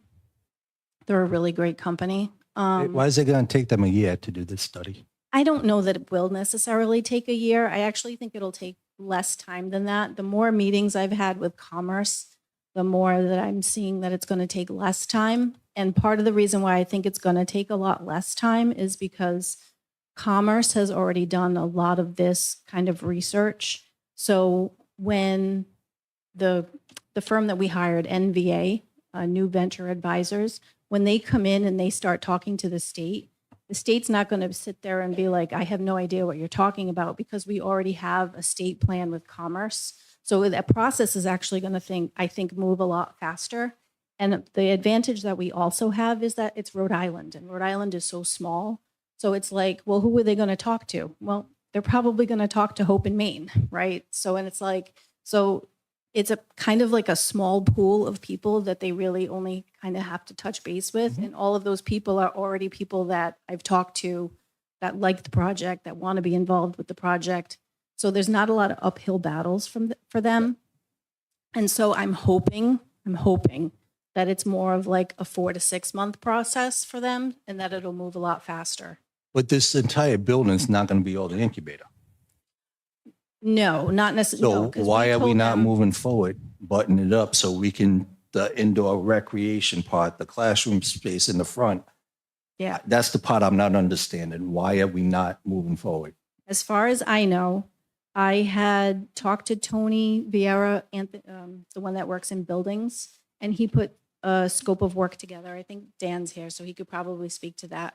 But Tony in buildings put together a scope of work for, I think, both patching the roof and a full replacement of the roof. So replacement would be the smart move. Yeah, Because patching just creates more down the line. Dan could probably speak to that. Because after I make the request, it's kind of out of my hands. Hey, buddy. Good evening. So yes, Tony and I did work on putting a scope of work together as of this week. And it should be going out to bid, hopefully, probably not by the end of this week, but into next week.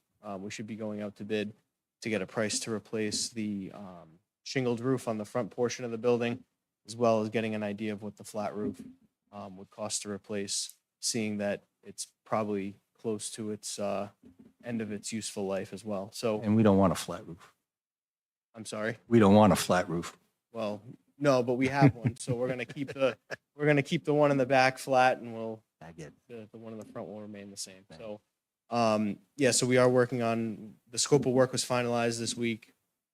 We've sent it off to purchasing, and hopefully we can get that out to bid by next week. We've also Now, when you say out to bid, it's an RFP to do the work? yes.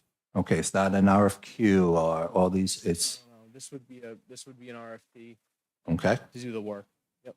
So we are going to move forward, getting this building buttoned up so we can at least start cleaning it up. Yeah, we're gonna try to get a sense of what it's gonna cost. You throw a dumpster there, buddy, I'll get the volunteers to clean it out for you.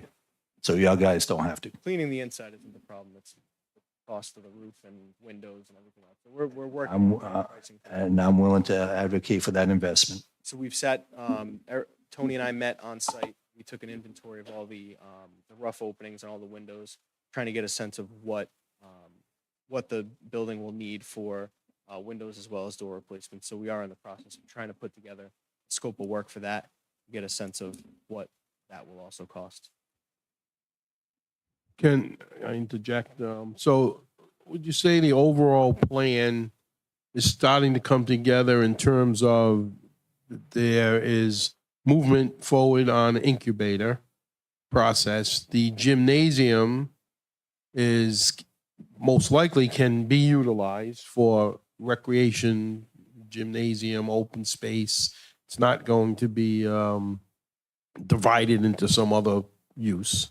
As far as we know, there's no talk to do that. No, we've always said that the gym is going to be open to the public. Right. And many of the classrooms will stay as classrooms for whatever purpose. Yep. And there was that foyer in the middle of the building that could serve as a general purpose area, a little bit of a stage. So all of these things are still, hopefully will come through the feasibility study, but are still on the hopper that we're thinking. Nothing has been thrown out. Well, but I will tell you that we're pretty firm in staying committed to those things because those are the things that came back to us from the public. So the public definitely wanted access to the building. So when we were talking to new venture advisors, that's one of the things that we told them. We're like, there's some things in this that are not negotiable. So like the gym access was definitely something that was not negotiable. We wanted to keep that open and accessible to the public. We had also said where that area is that you're talking about with the gym, we were like, if the space ends up having like a food incubation business in there, we'd like to have maybe like a cafe or something in there where maybe some of the things that are being made there can be for sale so that the public can again come in and they can maybe sit down, have a coffee, grab something that's made on the premises. Maybe there's like open mic shows on the stage. Like in my brain, I can kind of see it where that could work, at least that like little annex between the two buildings. So at least that would be always accessible to the public. Could always go in there for a coffee, go and shoot some hoops, do something. I also think it would be great to have as like an indoor space for some of the like holiday bazaars and things and art shows that could be indoors. So that way it always keeps that middle part of the building open and accessible to the public. And we've always said that. And this will still be in concert with an outdoor splash pad, which is already in the works and will be done. So I think it's sounding good. I think the hot burn between councilman and the mayor, and the three of us have talked about it. We've met, we've gone there, are things like funding. The mayor knows we have to fund the roof and is hoping to get maybe some other sources. And I know the councilman and all of us are saying, okay, whatever, but we want to get it done. So I think that's what remains to be worked out, and we can deal with that later. I don't think anyone is against this process. I'm being told that the building doesn't have a for sale sign up. So we've just got to get the most for the money that's available. And if there's some monies that we can get more through grants and things, then we could use other funding for other things. So, we're getting there. Unfortunately, it isn't going to happen yesterday. This is Unfortunately. the way of the world today with projects like this. And My point, Councilman, is with the opera funding right, the that we funding. allocated, my concern was we keep dragging our feet. And my thing about the sale was I was getting calls from developers that they read the RFQ and they're like, oh yeah, I'd like to go in there and build housing. I was like, "Pig's ass, you are." Yeah, it's not going to happen. But all right, I think we're on. Thank you so much. And as always, if there's anything I could do to assist, I'm there. Thank you. You know, you're going to be in the dumpster. You said. I'll be right there. I'll be anything it takes to get that building open for the community. Vice President, thank you, Councilman. So through the chair, thank you, Mr. President. Question for legal. There was the RFQ that came back. I know there were two companies. One was the Touchdown Group that did the primary school over, and there was another one. So have they been notified that those RFQs are no longer in place, or do we have to notify them? What's the process now as far as? I think we're going. Yeah, I've talked to all of the people that were involved with that, and I think that they kind of understand that when that first was an RFQ went out, I think there was still some question about what the best use of the building was. I don't think people were completely convinced that the incubator thing could work. And so, it was premature. So we explored the option, and I think they came out and did that. But I think that they understand that we really were still kind of like, it was really kind of early, and we hadn't really explored all of the options. And I think when that feasibility study grant came through, that's when I think people really were like, oh, okay, then yes, the incubator thing looks like it can definitely work. Because prior to that, they were just really taking my word for it. And like, I'm not, why would you take my word for it necessarily? Yeah. My last question, quickly, there's a lot of reference all the time to Hope in Maine. Who owns that building? So Hope in Maine is actually owned by a nonprofit, Hope in Maine. The person who is in charge of that is Lisa Raiola. And she's the person who runs that. There's a board. They bought the building an empty school building from the town of Warren, and they just operate their nonprofit out of there. But they've pretty much outgrown that space.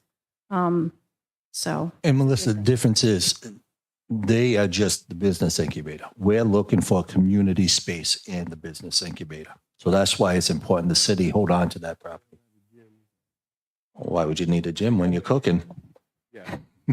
But to make maybe you feel afterwards. better, though, to make you feel better, when I was working on the Hope in Maine project, one of the things that we did at that time too was we also said, even though it was a very small school building, we had said at that time, we were like, there still needs to be public access for people because this is a school building. People have a lot of nostalgia attached to this building. So there has to be some component here where people can still access Hope in Maine.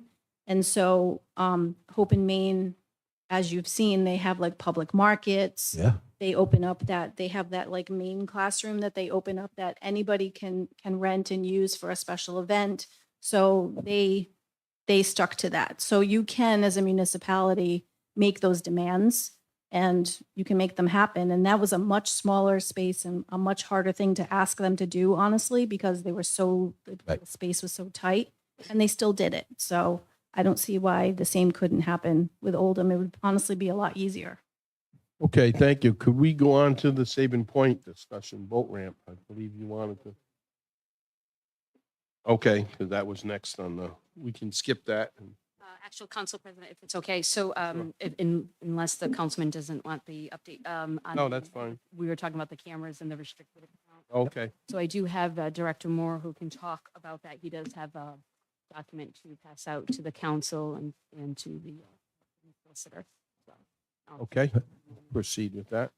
Okay, so again, this was just a discussion on school buildings. I mean, you're more than welcome to come up.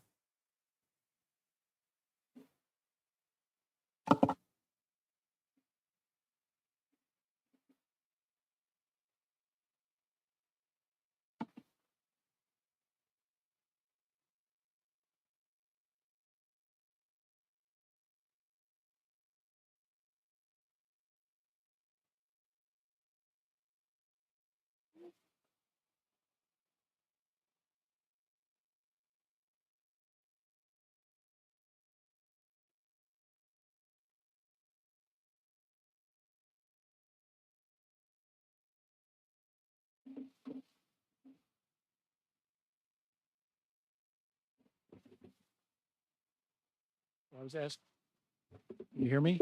Okay. I was asked to put together, I had told the mayor this upcoming budget year was going to be tough. Last year, I said that we got a $2 million windfall the way the motor vehicle phase out happened. Otherwise, it would have been 2 million over the cap. They've frozen the tangibles, so they've reduced our cap by almost 600,000 because that 16 million, we can't raise taxes on. So our 3.5% is really on 100 million, so you're looking at 3.5 million.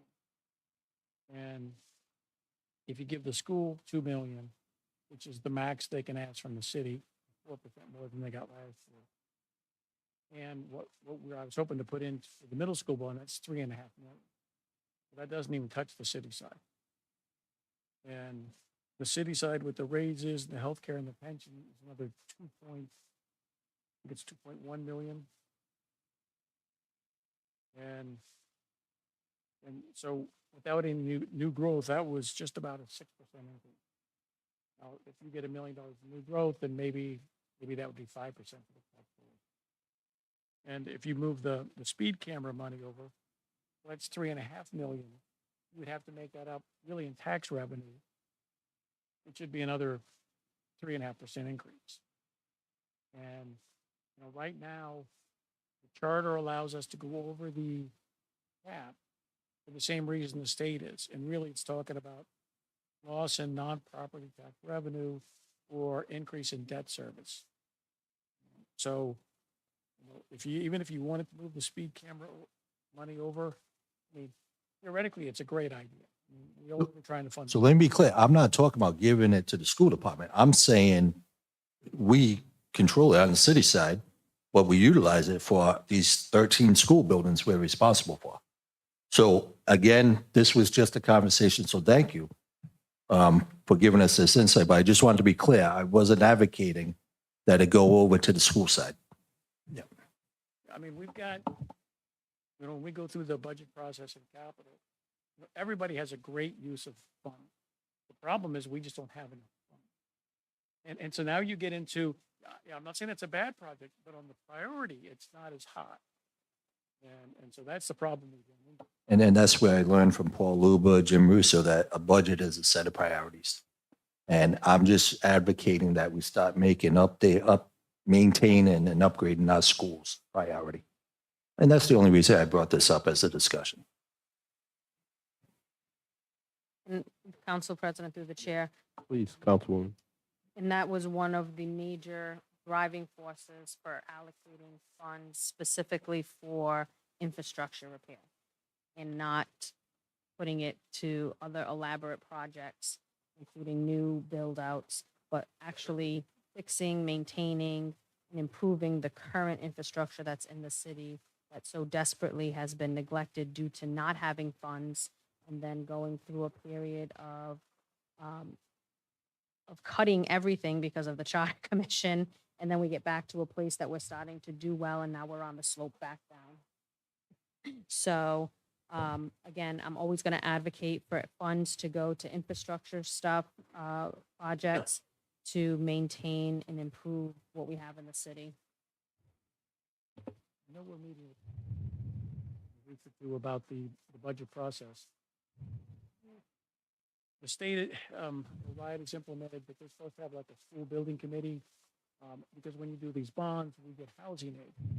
So what they don't want us to do is neglect the school buildings and then build a new one and then have them reimburse us. So, it's kind of a good strategy, but they caught on to that. They caught us. They, but they want the school to put, I don't know, 1% of their budget away, kind of like we are, so that they have capital. I know, I haven't talked to them, but they get 3 million. If they spent 3 million, they get $1.5 million back. If they spend $1.5 million, they get 750. But again, they've only got, 3 million seems like a lot, but when you've got that many school buildings, it doesn't go that far. And I will say, and this is good discussion to bring up, I think schools are in pretty good shape these days. We know about the high school. We know about the new improvements to Martin Middle School with that bond, which is almost going to be an entirely new school building. It's a nice hybrid plan. They're keeping the good, getting rid of the bad. Riverside Middle School has, in my opinion, outside of the new high school now, is the best building in the city. That's the way you should build a school, the way that school was built. Corridors, windows, tiled inside. And now they are being completely retrofitted with windows. They're getting a complete new library media center. They are getting some science labs, and they're going to be right up there with the schools. And outside of a boiler once in a while, and yes, the other part of the Martin bond was really more than Martin. It involved Waddington, Riverside, of course, Martin. And yes, occasionally a boiler goes, and the city has to scramble to get that money. You know, Council Vice President Rigo was making that point with the last budget process. But as of now, compared to most or many other cities, our school buildings, officials finally got it several years ago. You've got to maintain these buildings. School departments never were allowed to have capital for this. Now we're talking about that. So yeah, there was a time when things were let go. That's why we lost the high school pool, because some of the officials to be at the time decided to not maintain it as much, get rid of a pool mechanic. You know, didn't make any sense, and the pool was closed. But several years ago, the high school was in pretty good shape before, it didn't get knocked down, mostly because of the infrastructure. It needed it. It needed the technology. It needed the 11 science labs compared to the 2 it had. So there were a lot of other reasons. It wasn't just the lack of maintenance. I think we're on the right path right now. This council, the last council before that, Councilwoman Souza was on, started to realize we've got to support school buildings to keep our city vibrant.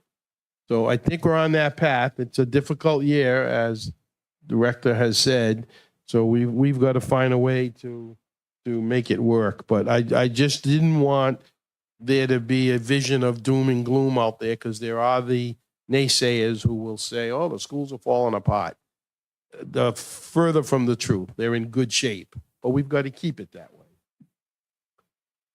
You want to add more to that discussion? No, again, this was just a discussion to just, again, budget's a set of priorities, what we focus on. And I just think, things like we just saw with COVID, HVAC in the buildings, let's look at that. Let's be proactive, stuff like that. So that was it. I just threw this out there to start a discussion about a possible fund that's available in case an emergency happens in a school building that we need to be able to quickly finance the repair. Yep. So, and that was it. Thank you, Malcolm, so much. Thank you for this. And I appreciate it. Thank you. Thank you. We had interrupted Director Rosendi. Did you want to finish up on anything? Council President, it was just that I know we were going in order with the Sabin Point. That's going to be part of Dominic's presentation. Okay, we can hold off. So like down that. Number 7, I believe, Council President. Yes. So, Madam Clerk, if you want to just read that item. Discussion of appointing an independent financial advisor for the city council. Discuss Council Vice President Rego. Councilman? Thank you, Mr. President, Madam Clerk. This almost ties into the Charter Commission and watching it from time to time and seeing the preliminary things. This, I'm not trying to gaslight anybody. I hope I don't get gaslit again tomorrow, but I'm used to that. I think by now we can light the whole city of East Providence in the past year with the amount of gaslighting that is we provided to people. This is what a true mayor council form in cities that work well. Just like at the State House, the governor has his financial people. The House has their financial people. The Senate has their financial people. It's called checks and balances.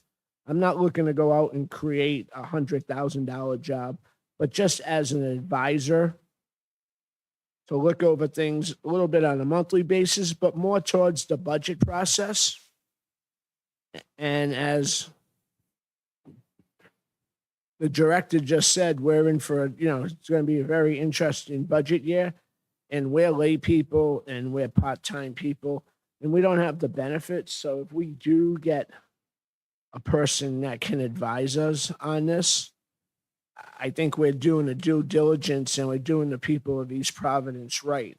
This isn't because we're trying to say, we got ya. Because I've heard that so many times out in this community. Oh, they're saying, you got them. Well, I'm not here to get anybody. I'm just here to get the people of East Providence what they should get. And I think there's a book called From Good to Great. This is what we need to do. And this will only firm up and this will stop the naysayers out there that we're not doing this, we're not doing that. But I think this is what we need. I know there's been some discussion. But I think for the welfare of the people of the city of East Providence that we have our own person to look over things at time. And this doesn't take away from Malcolm. He's done an extraordinary job. I wish he was staying.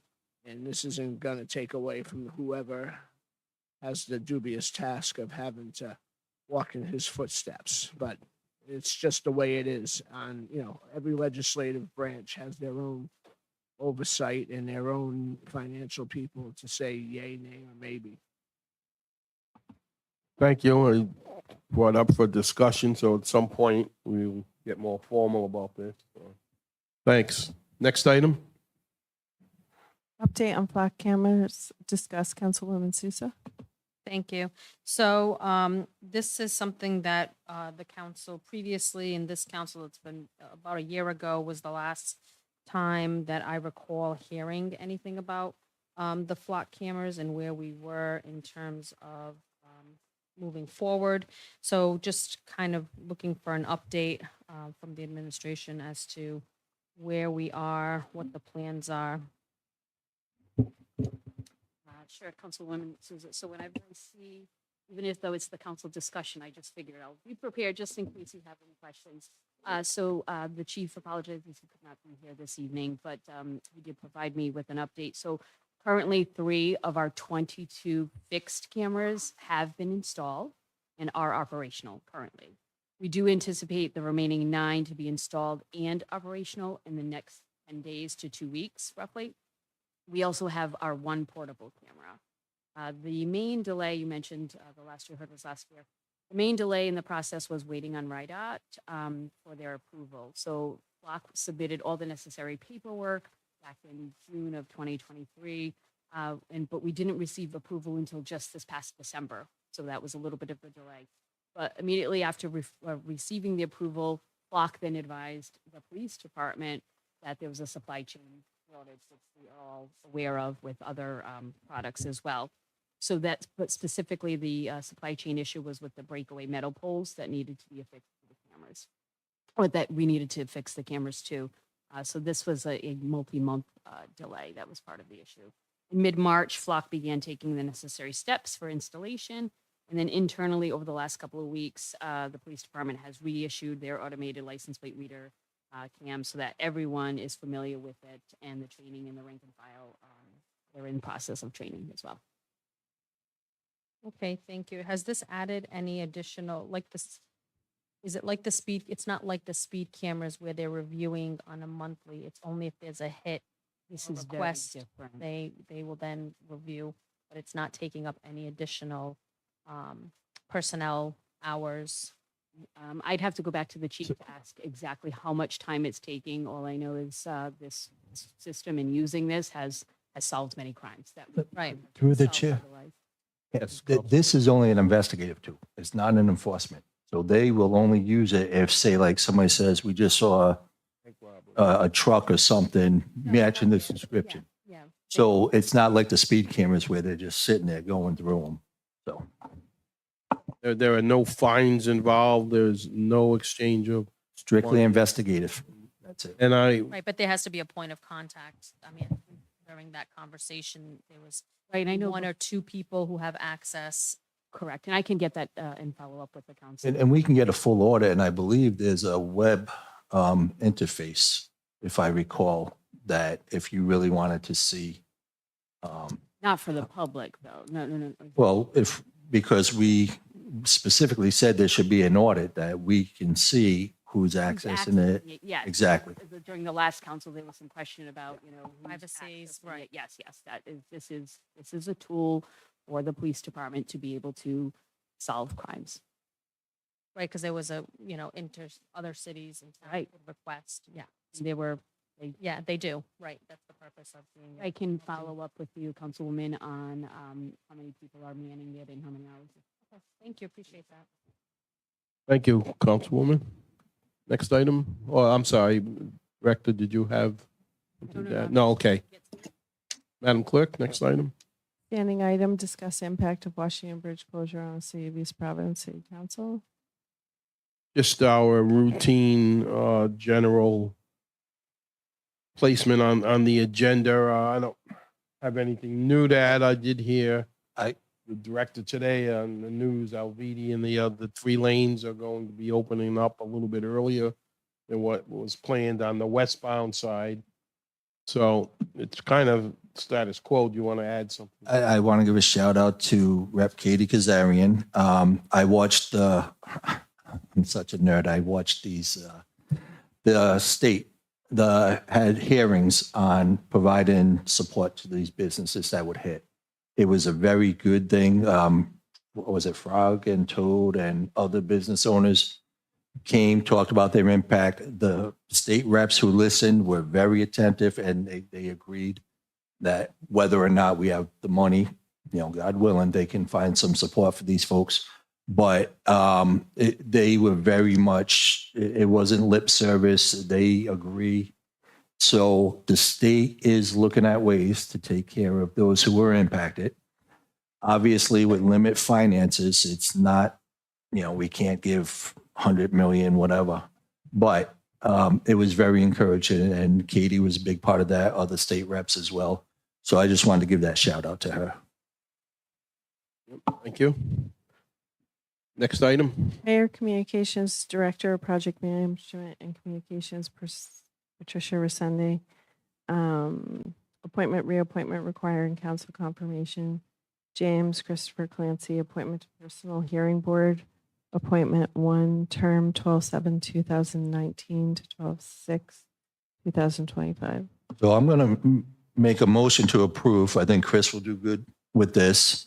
I got to ask though, why are we appointing them for a little over a year? Why doesn't the term start like from today? So I can answer that question and Okay.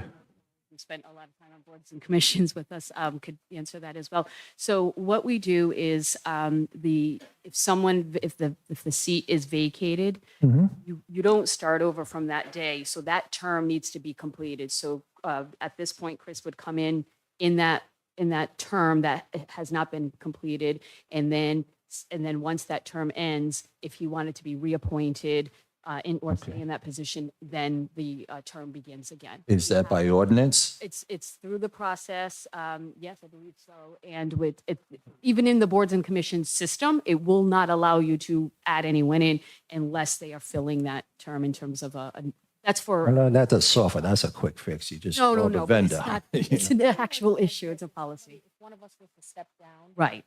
It'd be a special election just to finish the term, and then they'd have to read. That's a Right, but great that's analogy. different. We get voted on by people. These are just appointments to a board. Voted on by people. I'm just pointing out, if you guys are comfortable, if you think we can adjust it, Yes, and several have come before this. I will body absolutely in support. this I just exact- wanted to. No, okay. it's a good question. So I make a motion that we approve Chris to the hearing board.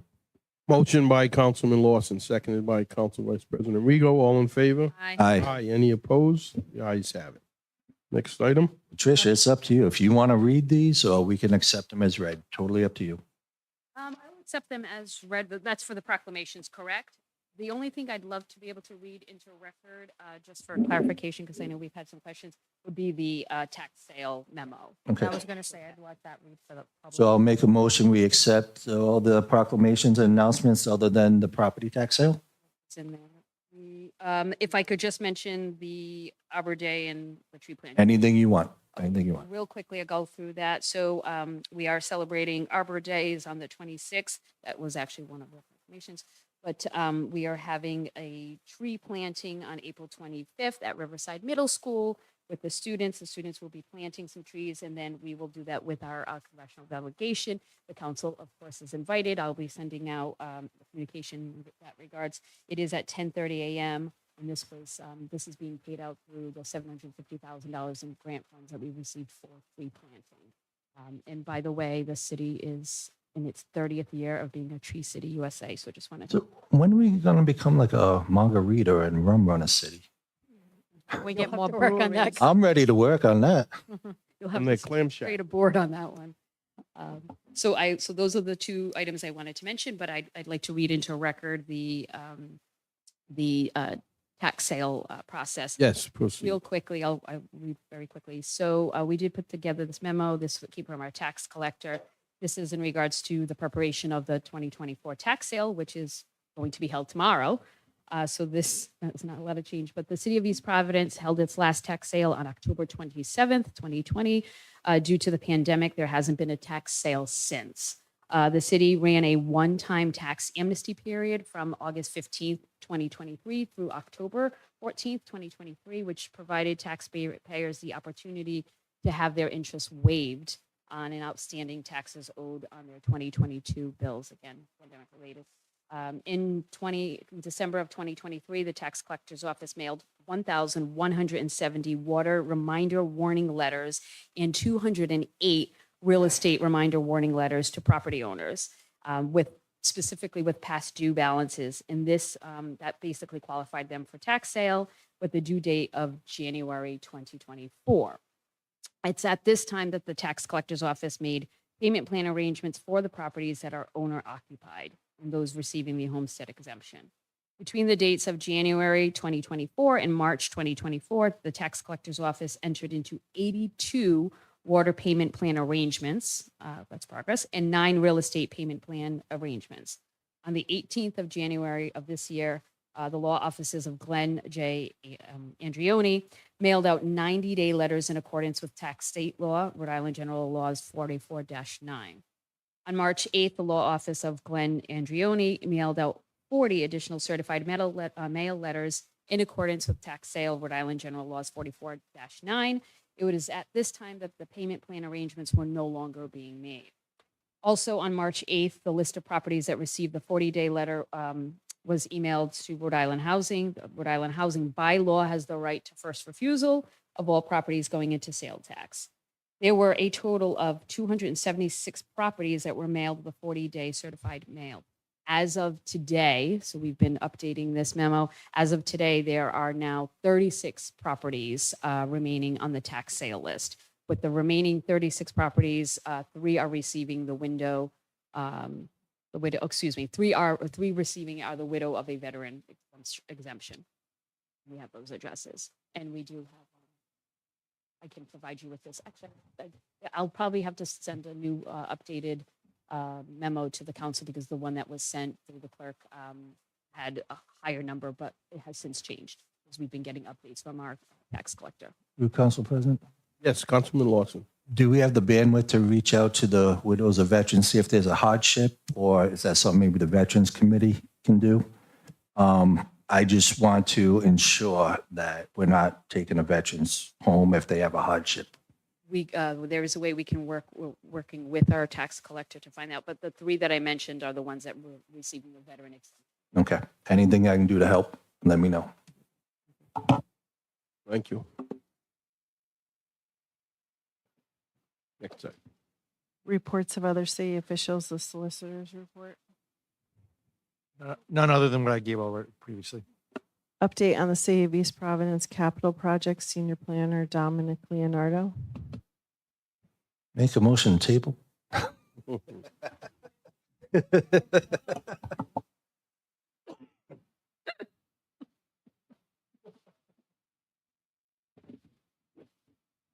getting the presentation brought up now.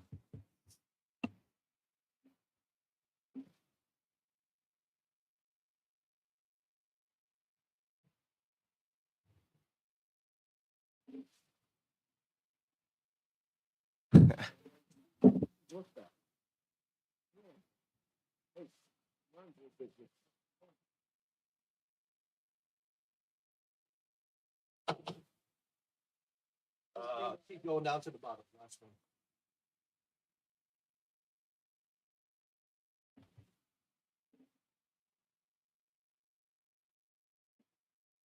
Great. All right. So Bridget, you'll be tapping through? All right, we'll go to the next one. Sorry. All right, this is the title side. So capital budget projects from 2019 to 2024 also included large-scale grant projects we've been working on, and then sometimes some ARPA dollars have been funded for some of these projects. So we can go to the next slide. To start off, we kind of tried to group these when we have multiple, back one. When we have multiple projects at a certain, multiple items funded at a certain area, I wanted to group them into one slide.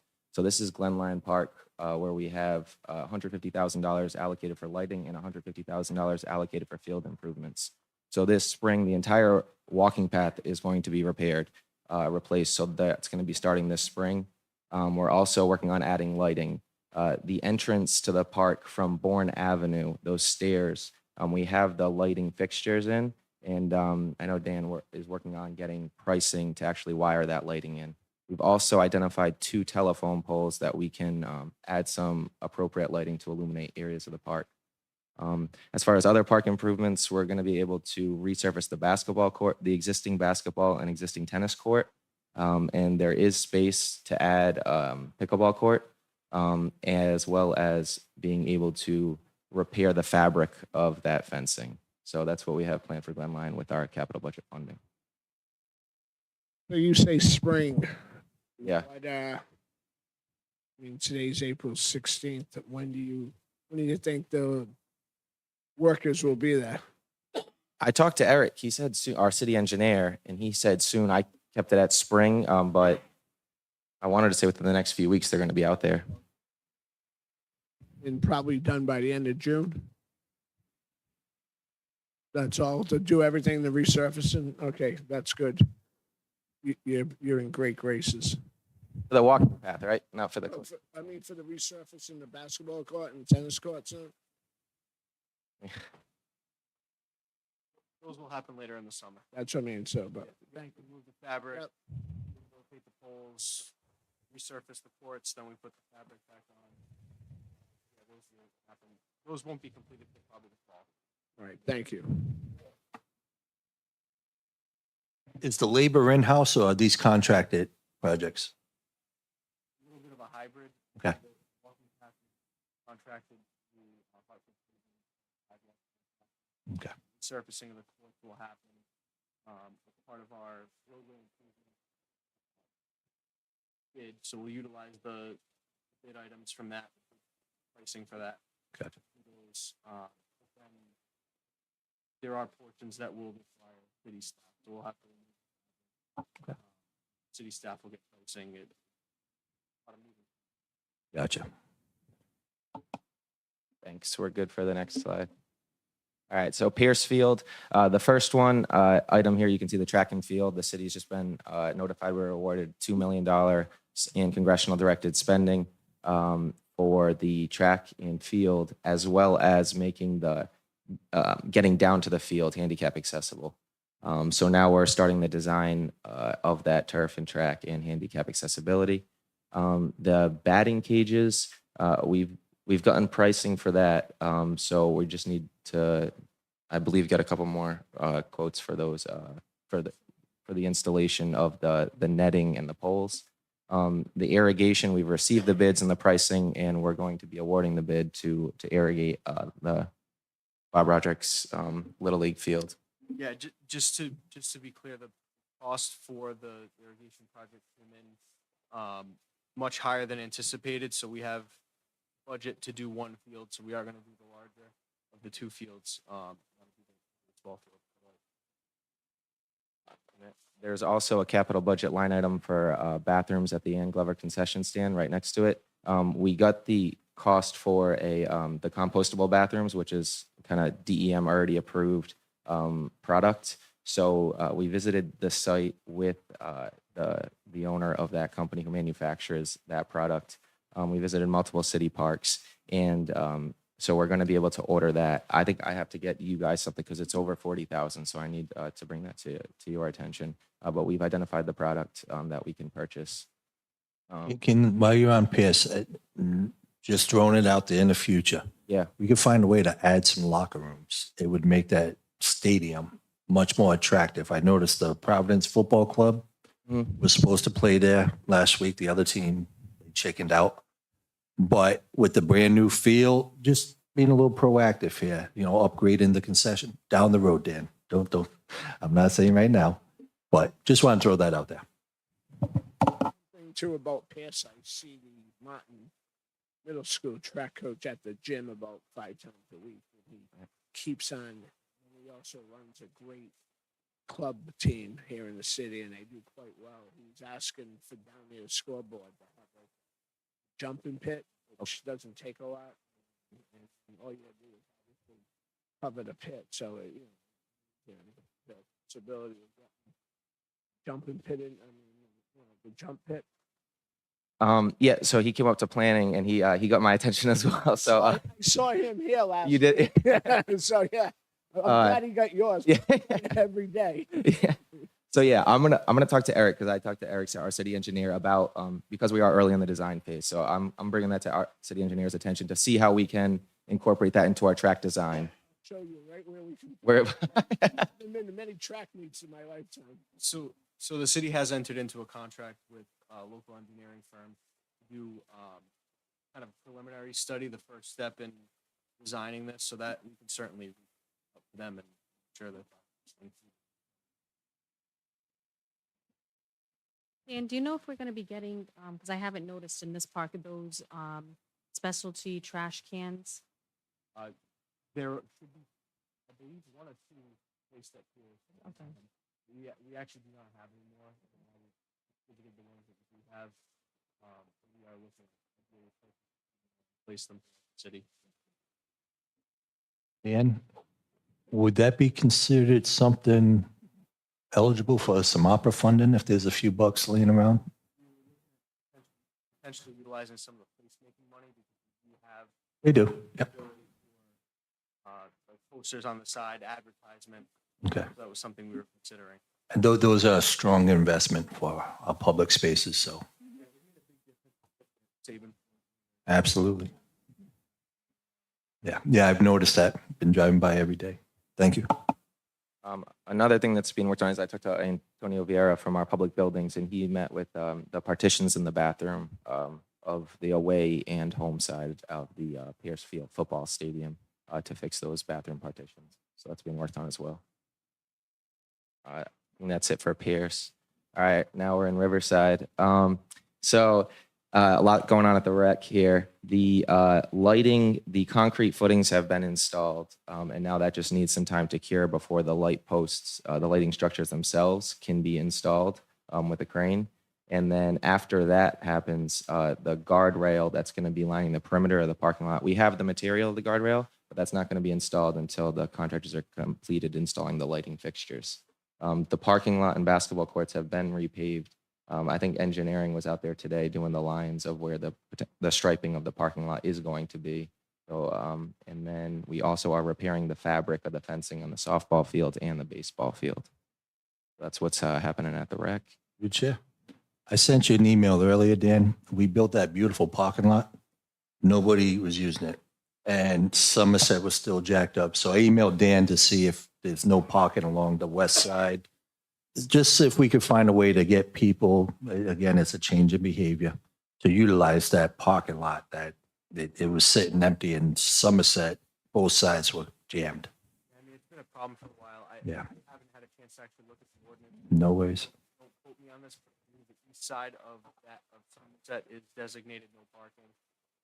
However, many people still park there. Yeah, there are signs also, there's several signs that say no parking, but We placed a significant number of additional signs there to try to stop people. I put Chief Francisconi on the email to ask if maybe one of the patrols can go by and just kind of say, hey, guys, beautiful parking lot right there. We're also looking at the concession and storage shed area to have a more tasteful way for the athletic teams to store their equipment as opposed to the storage container that's there.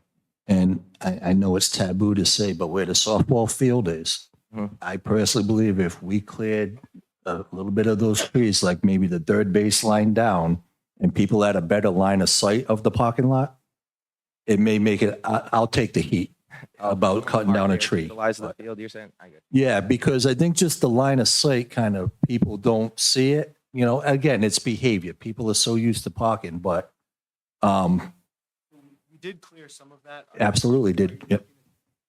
Additional. I think from the third base line down, if that whole, there's like 5 trees maybe? The width of kind of that parking area. Yeah. We could probably leave the trees and cut some of the. Yep. You're gonna need shade too. I mean, not a lot of shading in that area. Yeah, but It is. That it's behavioral, so. It is. Police have to do their enforcement to change that behavior. A few True. tickets will go a long way. Have we ever given a parking ticket in East Providence? We can do the next slide. All right, so Crescent Park, the top item, I have stabilization phase 1. That was completed with the concrete footings. That's been completed. Stabilization phase 2 is the top and the bottom bearing. So that there's like a one-of-one guy who fixes these things. He's in Ohio. I'm sure you guys have heard this. So that's why stabilization phase 2 isn't marked complete right now. So Tracy's trying to get him to get on his calendar. And then once that's done, then they can do the floor, the money that's allocated to refinish the floors. And then the windows to replace, we need to get the specs of that job to kind of treat the wooden areas that surround the glass to replace those windows. The phase 1 of the seawall has been completed. And then the 4 bottom items, you can see the event tent, the concession and office building. is going to be at that southern corner, adjacent to the beach. And that's going to be permitted in tandem or requested from CRMC with our second phase of stabilizing the shoreline. And then once that is completed, we can complete our beach road drainage project, which improves the water quality of from Beach Road, which it goes into the bay. So a lot's going on here. The architect is moving forward on the concession building and the event tent, and they're working with our engineering department so we can again submit in tandem to CRMC one plan of all of those projects that are within 200 feet of the coastal feature. I just asked that when, I apologize, Anna, you go first. Just a quick question. With the beach road drainage, is that, you have to build that out, right? It's not something that's currently. It's been designed. It's beach road. The problem is that you don't want to truck material. You want to complete the seawall before we bring large vehicles over this system. So the thought is that we've actually received some grant funding with our infrastructure bank to complete this. So we're going to add it as part of the design of the phase 2.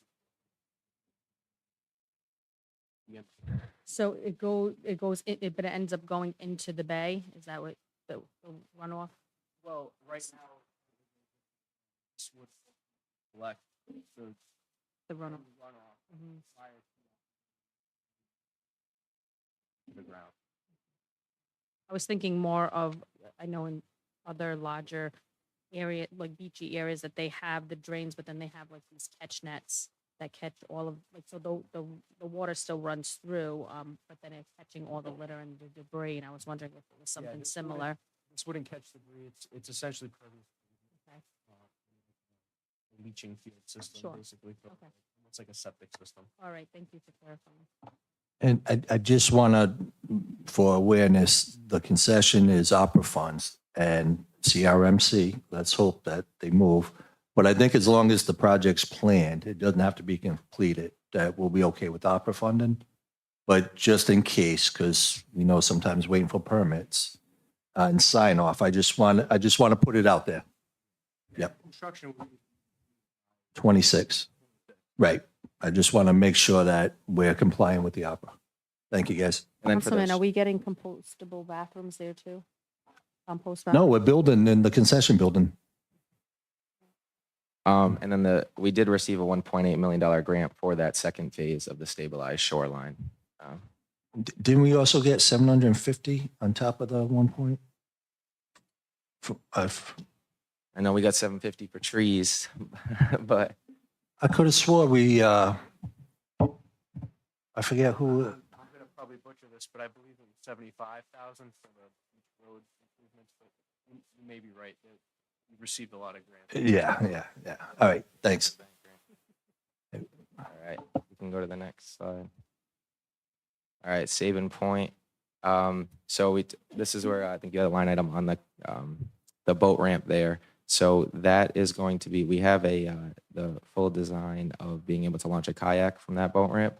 And we're going to restripe that parking lot so it'll be a more efficient flow of vehicles with the new arrangement there. Dan, did you have anything to add on the kayak boat ramp? No, I would just add that the boat launch has been closed. It's not going to be reopened. Ideally, we'll be ordering the equipment to install that kayak launch in the next few weeks. We're trying to finalize it with the vendor. And the stormwater, was that, did we get $800,000 grant for that? Okay, and that grant money's still available? Okay. Do you want to mention the beach rake? Do you want to hold off on that? Yeah, we certainly can. We're waiting on them to come back out to do a training day. We've unfortunately, our staff are inundated with field improvements at the moment. I got a couple retirees that can ride the tractor up and down the beach. Do they need to have special license though? I do not think they do. I'd have to check the weight on the vehicle. So The president, and he'd be okay. for insurance reasons, Get into it. Are you questioning weight? it's possible to utilize someone that's not city staff because you guys are busy. It's park and field season. With city equipment, you're saying hire some I know there's insurance, lawyers and stuff, but I'm just trying to ease the load for you guys, buddy. Yeah, I'm sure there were a lot of people that would probably. Absolutely. we're close to a point where we can Okay, but move beyond a regular. thank you. Councilman, I have a suggestion. Part of the cleanup for Earth Day can be down there, which I have done in the past, but you can bring your own rake and rake it. And rake. Listen, the patron saint of Sabin Point, Julie Grant, got all those beach cleanings in mind. Absolutely. Rake and rake. I have a question regarding the boat ramp. So I know that we're doing the kayak ramp, but at some point, is a boat ramp going back? No. So the only boat ramp that we'll have is at Bull Point Park. So Haynes Park's not. Yeah. I mean, it's in East is it- Providence. right. I I thought mean, we should- so just to be clear, this boat ramp is I know it's not, really a boat ramp. right? I mean, people can bring boats in and out of it, Mhm. but any larger boats cannot make it out because the boat ramp doesn't extend far. Far enough. It's not a true boat ramp like Old Point or Queens Park, which ultimately allow for virtually any boat. Sea-Doos, could Sea-Doos go out there? Good, but large stones.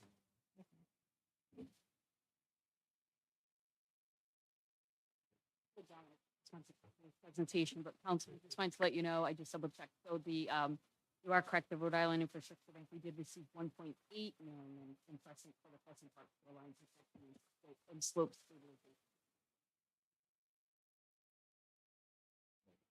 Thank you for clarification.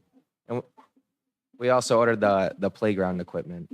And then the stormwater, as you mentioned, Councilman Lawson, that's from the Volkswagen settlement money. And that is a water quality project. So it's going to improve the water quality. Again, that goes into the bay by treating it before it's released into the bay.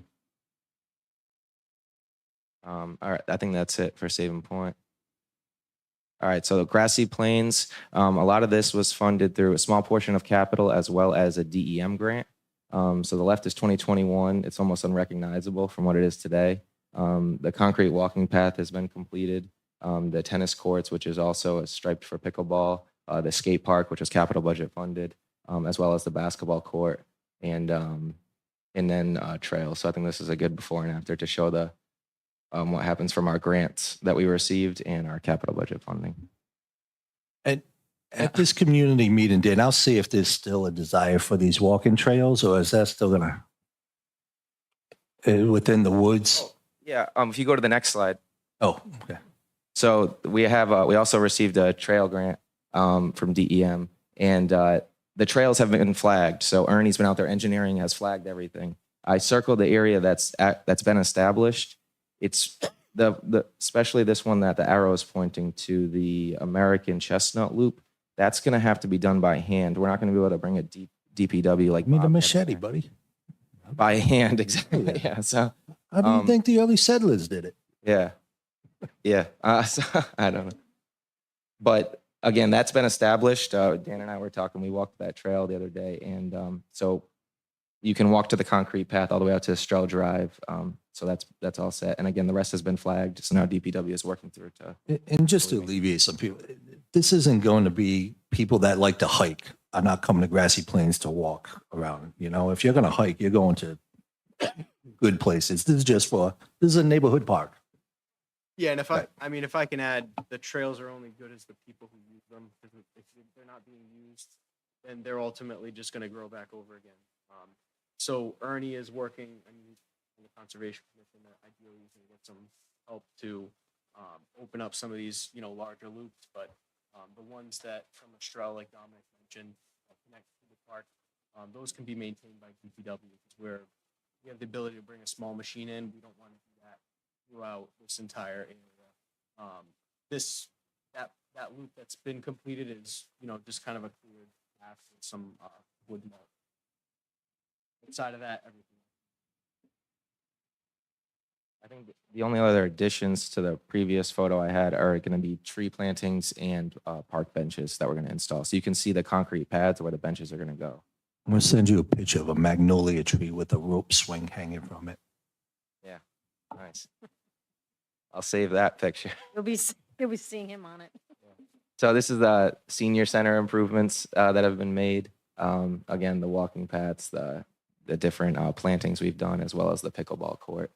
One advantage to having pickleball in other parks of the city is that I've noticed people are hesitant to go to the senior center to play because they don't want to feel old.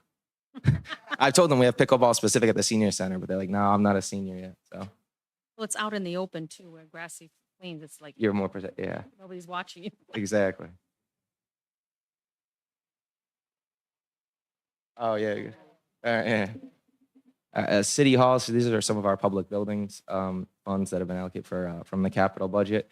The HVAC, VAV repairs, they've been going on, they're in progress right now, so they're under construction if you've been to City Hall during the day. They're under work now. Carpeting, we've gone out to bid, to get bids to redo the carpeting in the public areas. The ceiling tiles have all been replaced. The public building plow truck has been purchased and we have that. We're getting quotes on an EV charging station, which was allocated under capital budget funds. And then the council chambers, this palace is going to get renovated for you all this summer. So the wood paneling is going to be removed so the back can be insulated so this wood doesn't continue to deteriorate. And then the new seating we're going to be upgrading for the public. Anything else in here? It's the seating and then fixing the wood. Yeah, it wouldn't be bad for like the public celebrations instead of the lobby, having more room here. Yeah, so the seats, we're still looking at options, but the seats that we're ultimately, I think, going to select will be something more mobile and movable, so you can actually make this into a multi-purpose room. The TVs behind you will be mounted up there instead, so you'll actually be able to see a TV rather than trying to break your neck.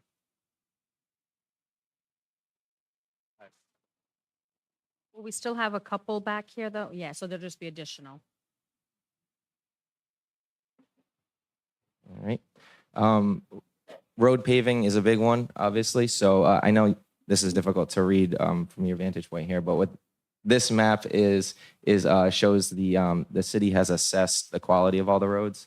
So this is I get this from our engineering department on the road condition, whether it being pristine, good, fair, or needing work. So you can see the different colors there. We have the road repaving list. So I had the names of the different streets that are going to be done. So I wanted to give that update. I don't know.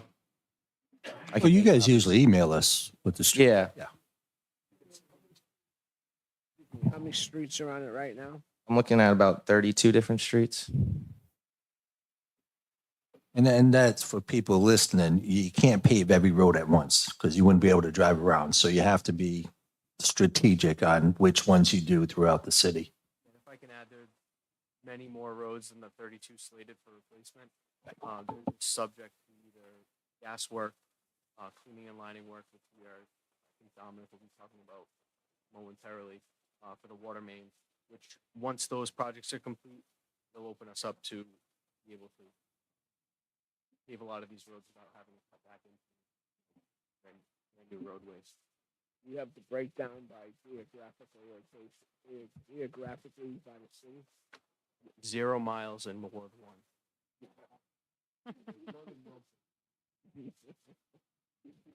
Why would I not be surprised? All right, so now I have it broken down. Those are the larger projects that had everything kind of in one area, which made it easier to show visually. The carousel we talked about, I think we went through each of these. So we can go to the next slide. These are the completed projects, stabilization completed. So we can go to the next one. Central garage, all of these were purchases and these have been completed for our central garage. All right, engineering, Crescent Park Seawall, that's what I talked about as far as phase 1 complete. Phase 2 is in design. That's the $1.8 million grant we received. Booth Avenue construction. All right, so we had our Booth Avenue slope study that was completed. That gave us the design, which we were able to go to permit from CRMC to stabilize Booth Avenue. We have the CRMC permit now, so now we can actually go to design for construction. So that's where we're at with Booth Avenue. And then if you can go back one, I just want to make sure I didn't miss any. multipurpose athletic field at RMS. The lighting has been installed, and I think the contractor was out there today working on the grading of that field. Yeah, and they should be hydro seeding within the next month or so and turning on the irrigation. So that field should be up and running ideally by the spring. Thank you. Yep. All right. Pedestrian signal. All right, we can move forward. These are all complete from engineering. So just Yeah. real quick on that stuff. The street flooding and stuff, do we got a kind of a grasp on what, because at Riverside, I don't see the major, was it Dewey, Ferris? Yes, I'm not sure if the council did notice, but we did put out an RFQ to interview respective engineering firms to do essentially a citywide hydraulic analysis of the city. So I believe it's closed fairly soon, and we'll be working on interviewing and qualifying. Perfect. Engineering firms. Once we do so, we'll Thank you. Thank you. Finance, these are all set. Accounting software, ERP, these are been completed. Fire departments, these are payments on engine trucks and ladder truck. I think I have some of these are still active because they're not fully built or completed yet. These are other completed purchases. Fire's mostly purchases. And the same, these are the two you approved in 2024. Highway, Saving Point Boat Ramp, we covered. Sidewalks, I know Lion Avenue is being done, and we're doing the area around Hennessy School from the project that we had started to with painted the crosswalks over there. And then traffic calming is active. A lot of those like street signs that you see that tell you how fast you're going, we pull from that account line item. So, yeah, back truck ordered, roll-off truck ordered, equipment trailer. You got pricing on that? Yeah, we're working on looking at a few different options, and we'll be making a decision soon. Okay, we can go to the next one. These are all completed purchases from highway, so we can go forward. All set. All right. IT, we only have two from 2024. The cybersecurity audit, which is in progress, and then conference room upgrades, which helps with things like TVs, audio, visual equipment for some of our conference rooms that don't currently have them. Library, they completed the paint and lead paint mitigation project over at Weaver Library. So they completed the trim and painting the cupola. Parks, we talked about Glen Line, Kettle Point Ramp ADA, that's in design, so we can, the pier at Kettle Point that juts out into the river, connecting it from the bike path, so we can make that ADA accessible so people can get out onto the ramp. And then Kent Heights Park improvements, we had the groundbreaking yesterday. Irrigation at Piercefield we covered, and then skate park at Central Park, ongoing repairs. Parks again, our tree planting, continuing to try to hit our goal of planting at least 200 trees. I listed these, Dan. I think we had talked about how we order the equipment for each of these. Yeah, they started installing big on equipment a few days ago. Whitner Ave, Saving Point, and should be received, I think, September, October. Installed. Okay, Grassy Plains Trail, I have that as active. We're almost done with it. Rec Fields under construction. Willett Pond, we need to finish our drainage calculations for that. The pervious pavement for that parking lot, and then order the gazebo. And these are just the completed items. We can tab through these. Pierce Fields, I think I covered everything at Pierce. Can I, Council President? Please. I just want to state for people that reached out, Willett Pond, the fountains will be going back. There was a little electrical issue that's being addressed. So nobody freak out. They will be there. They're a beautiful part of the scenery. It's just we got to do some maintenance on them. So they will be coming back. They should be back on tomorrow. They should be back on tomorrow. All right. I think the next one was police, which, so we're coinciding the boiler replacement there with the design of, with the architect, what they're designing at the police station. And then you have the animal and nature. I wanted to ask Tony about that today.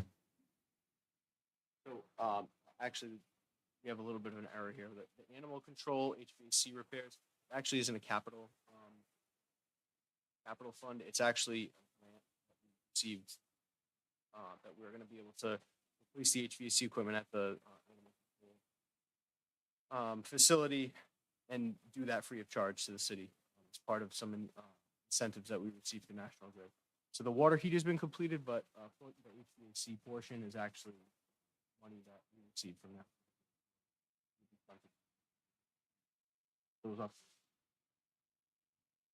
And the police substation is under design right now.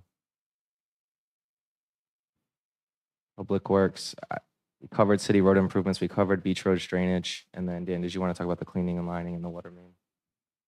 Yeah, so the engineering firm that we hired to do the cleaning and lining project is probably about a week and a half away from putting that project out to bid. The water meter replacement project was bid about a month ago. However, the bids came in high, so we restructured the way that we bid the project, bidding the water meters separate. The city has some preferred pricing with our vendor.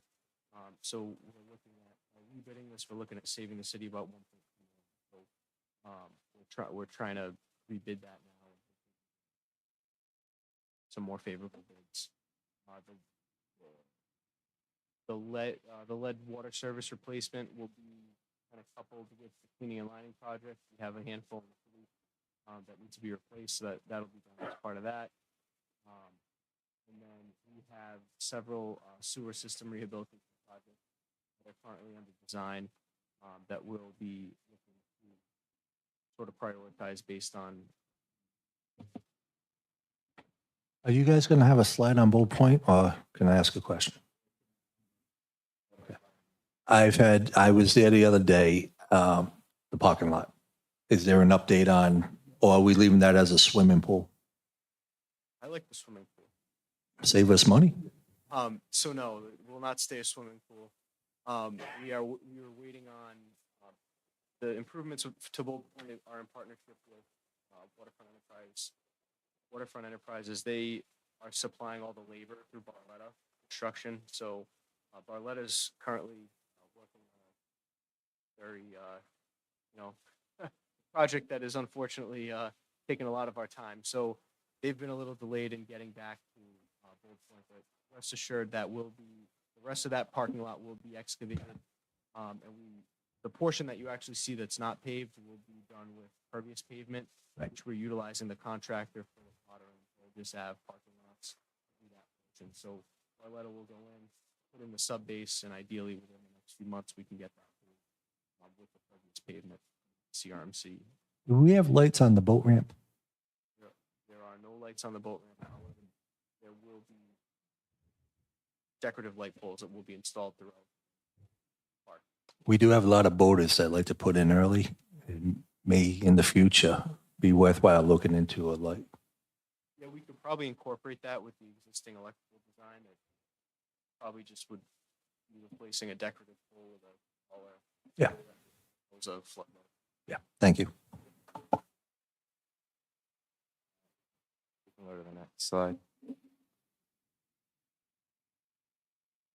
Silver Street Pump Station. This I'm an engineer. No.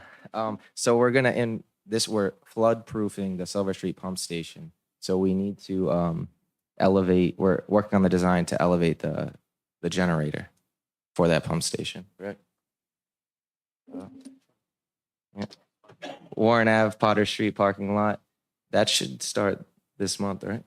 Yeah, ideally by the end of the month. For the next few weeks. With that ramp closed, make it easier. And then, yeah, I think you already talked about the stormwater hydraulic analysis. All right. And then the new office carpet that's for Treasury, that's lumped in with the whole bid for the rest of the carpeting that's being replaced. Senior Center, these are all complete. I think the next one is just the bus that was approved in 2024 and it's being delivered, I think, in June. I talked to Laura, so that's been ordered. Same with Recreation, their 20-passenger minibus with lift is being delivered. And then I believe our public buildings are actually going to be able to build the storage unit for Diane. We purchased the roll-off container, and then we're still trying to design out the check-in building. Public buildings, HVAV. Yep, we covered these. This is with the city hall slide I did earlier in the beginning, so we can skip this one. Receive, that should be marked. Yep. Wide gutter repairs, Weaver House exterior. Yep, that's still under construction for Weaver House.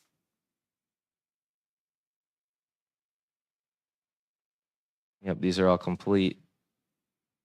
Planning, the comp plan. So I know our zoning and engineering, we've been working on finalizing. One of the state's requirements is our finalized zoning map. So that's currently, right now, you know, we need like a more public facing 100% accurate zoning map. So we're going through parcel by parcel to update that. And then our public art account is under planning as well. Did we recently update your ArcGIS? Do you got an updated version of that? We have updated licensing, but we're working on kind of revamping the entire GIS system. So the Gotcha. consultant is working on that. Okay. When we should be completed with some improvements and additional recommendations by July. Ideally, we'll be for the council for additional capital funds to complete that. Sounds good. Long-term plan. Thank you. And that concludes tonight's presentation on our capital. Good chair. Thank you, Dominic. Very thorough and informative. Appreciate it. Madam Clerk, you can continue. A report of school committee liaison, Councilman Lawson. So I'm going to drag this out because Council President looks really tired. But we broke ground. Was it this week? Last week? Last week at my middle school. And the first phase, as you know, the tiny townies, a house that I call it Meadowcrest, it's Olden, technically. Once the building's complete, they will be going back. They'll be going back into the Martin location. And so ground was broken and the project's, I think, 2 years, I believe, build time. And can I just say for the people out there, this building was not built on a swamp and wetlands. It is not sinking into the ground. There are some wetlands abutting the building, but I hear that and see it on social media. It was not built on a swamp. So I just wanted to put that out there. And in the process of excavating some of the land, which is not where the building is, they uncovered some old tires. I think if you build in any lot in the city from the 50s and 60s, it was legal to throw tires. They used to throw them in the Providence River. So as of now, there is no contamination. They found some tires and it isn't affecting the project. And if anybody's on social media reading this stuff, reach out to one of us. We will be more than happy to get you the accurate information on these things. You know, if they dig deep enough, they'll probably find some bodies and other things, but hopefully it's just tires. Getting late, I know, tired. Thank you for that update. Next item. Yeah. Resolution requesting the synchronization of distribution of funds pursuant to Rhode Island General Law 44-34.1-2. Sponsored, Council President Rodrick. Motion to approve. And the Second. motion is to approve, and second, this is just a standard, putting us on the same basis with the rest of the state. All in favor? Aye. Aye. Any opposed? The ayes have it. Next item. Resolution authorizing the mayor to enter into a contract with JCJ Architecture for professional services for the police department renovation project. Sponsored, Council President Rodrick.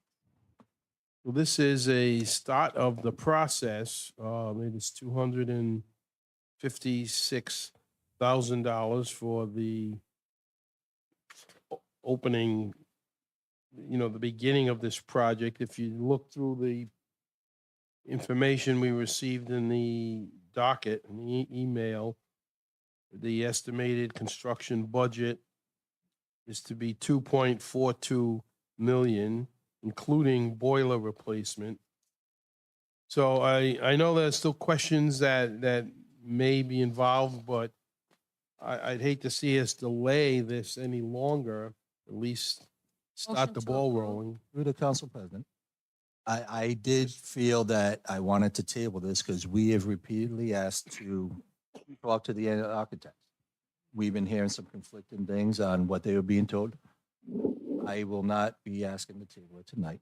But I do think it would be appropriate that before we finalize the big bulk of spending, that we hear from them what the condition of the building was and stuff.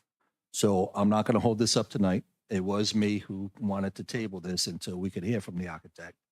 But I will second Councilwoman Souza's Oh, motion. thank you. That's reasonable. All in favor? Aye. Any opposed? The ayes have it. I would just say, Yes, please. if we could please have them send us some or come to the next council meeting to give us An update? Have that. If you like it. Oh, So- we want to hear from them, their full assessment. Well, I was going to give you an update on that as well. So we did have our weekly meeting with them, and we did ask them to come. And who weren't attends able to those make it. weekly meetings? The project manager on the project, which is Captain Raposo. The chief is usually on the call. The mayor's on the call. The architects are on the call. And sometimes I sit on it as well. Okay. I do have an update to, just to read into record. Sure. It's late, but I'll pass this out to all of you. Some of it is the layout of the design as well from the architect.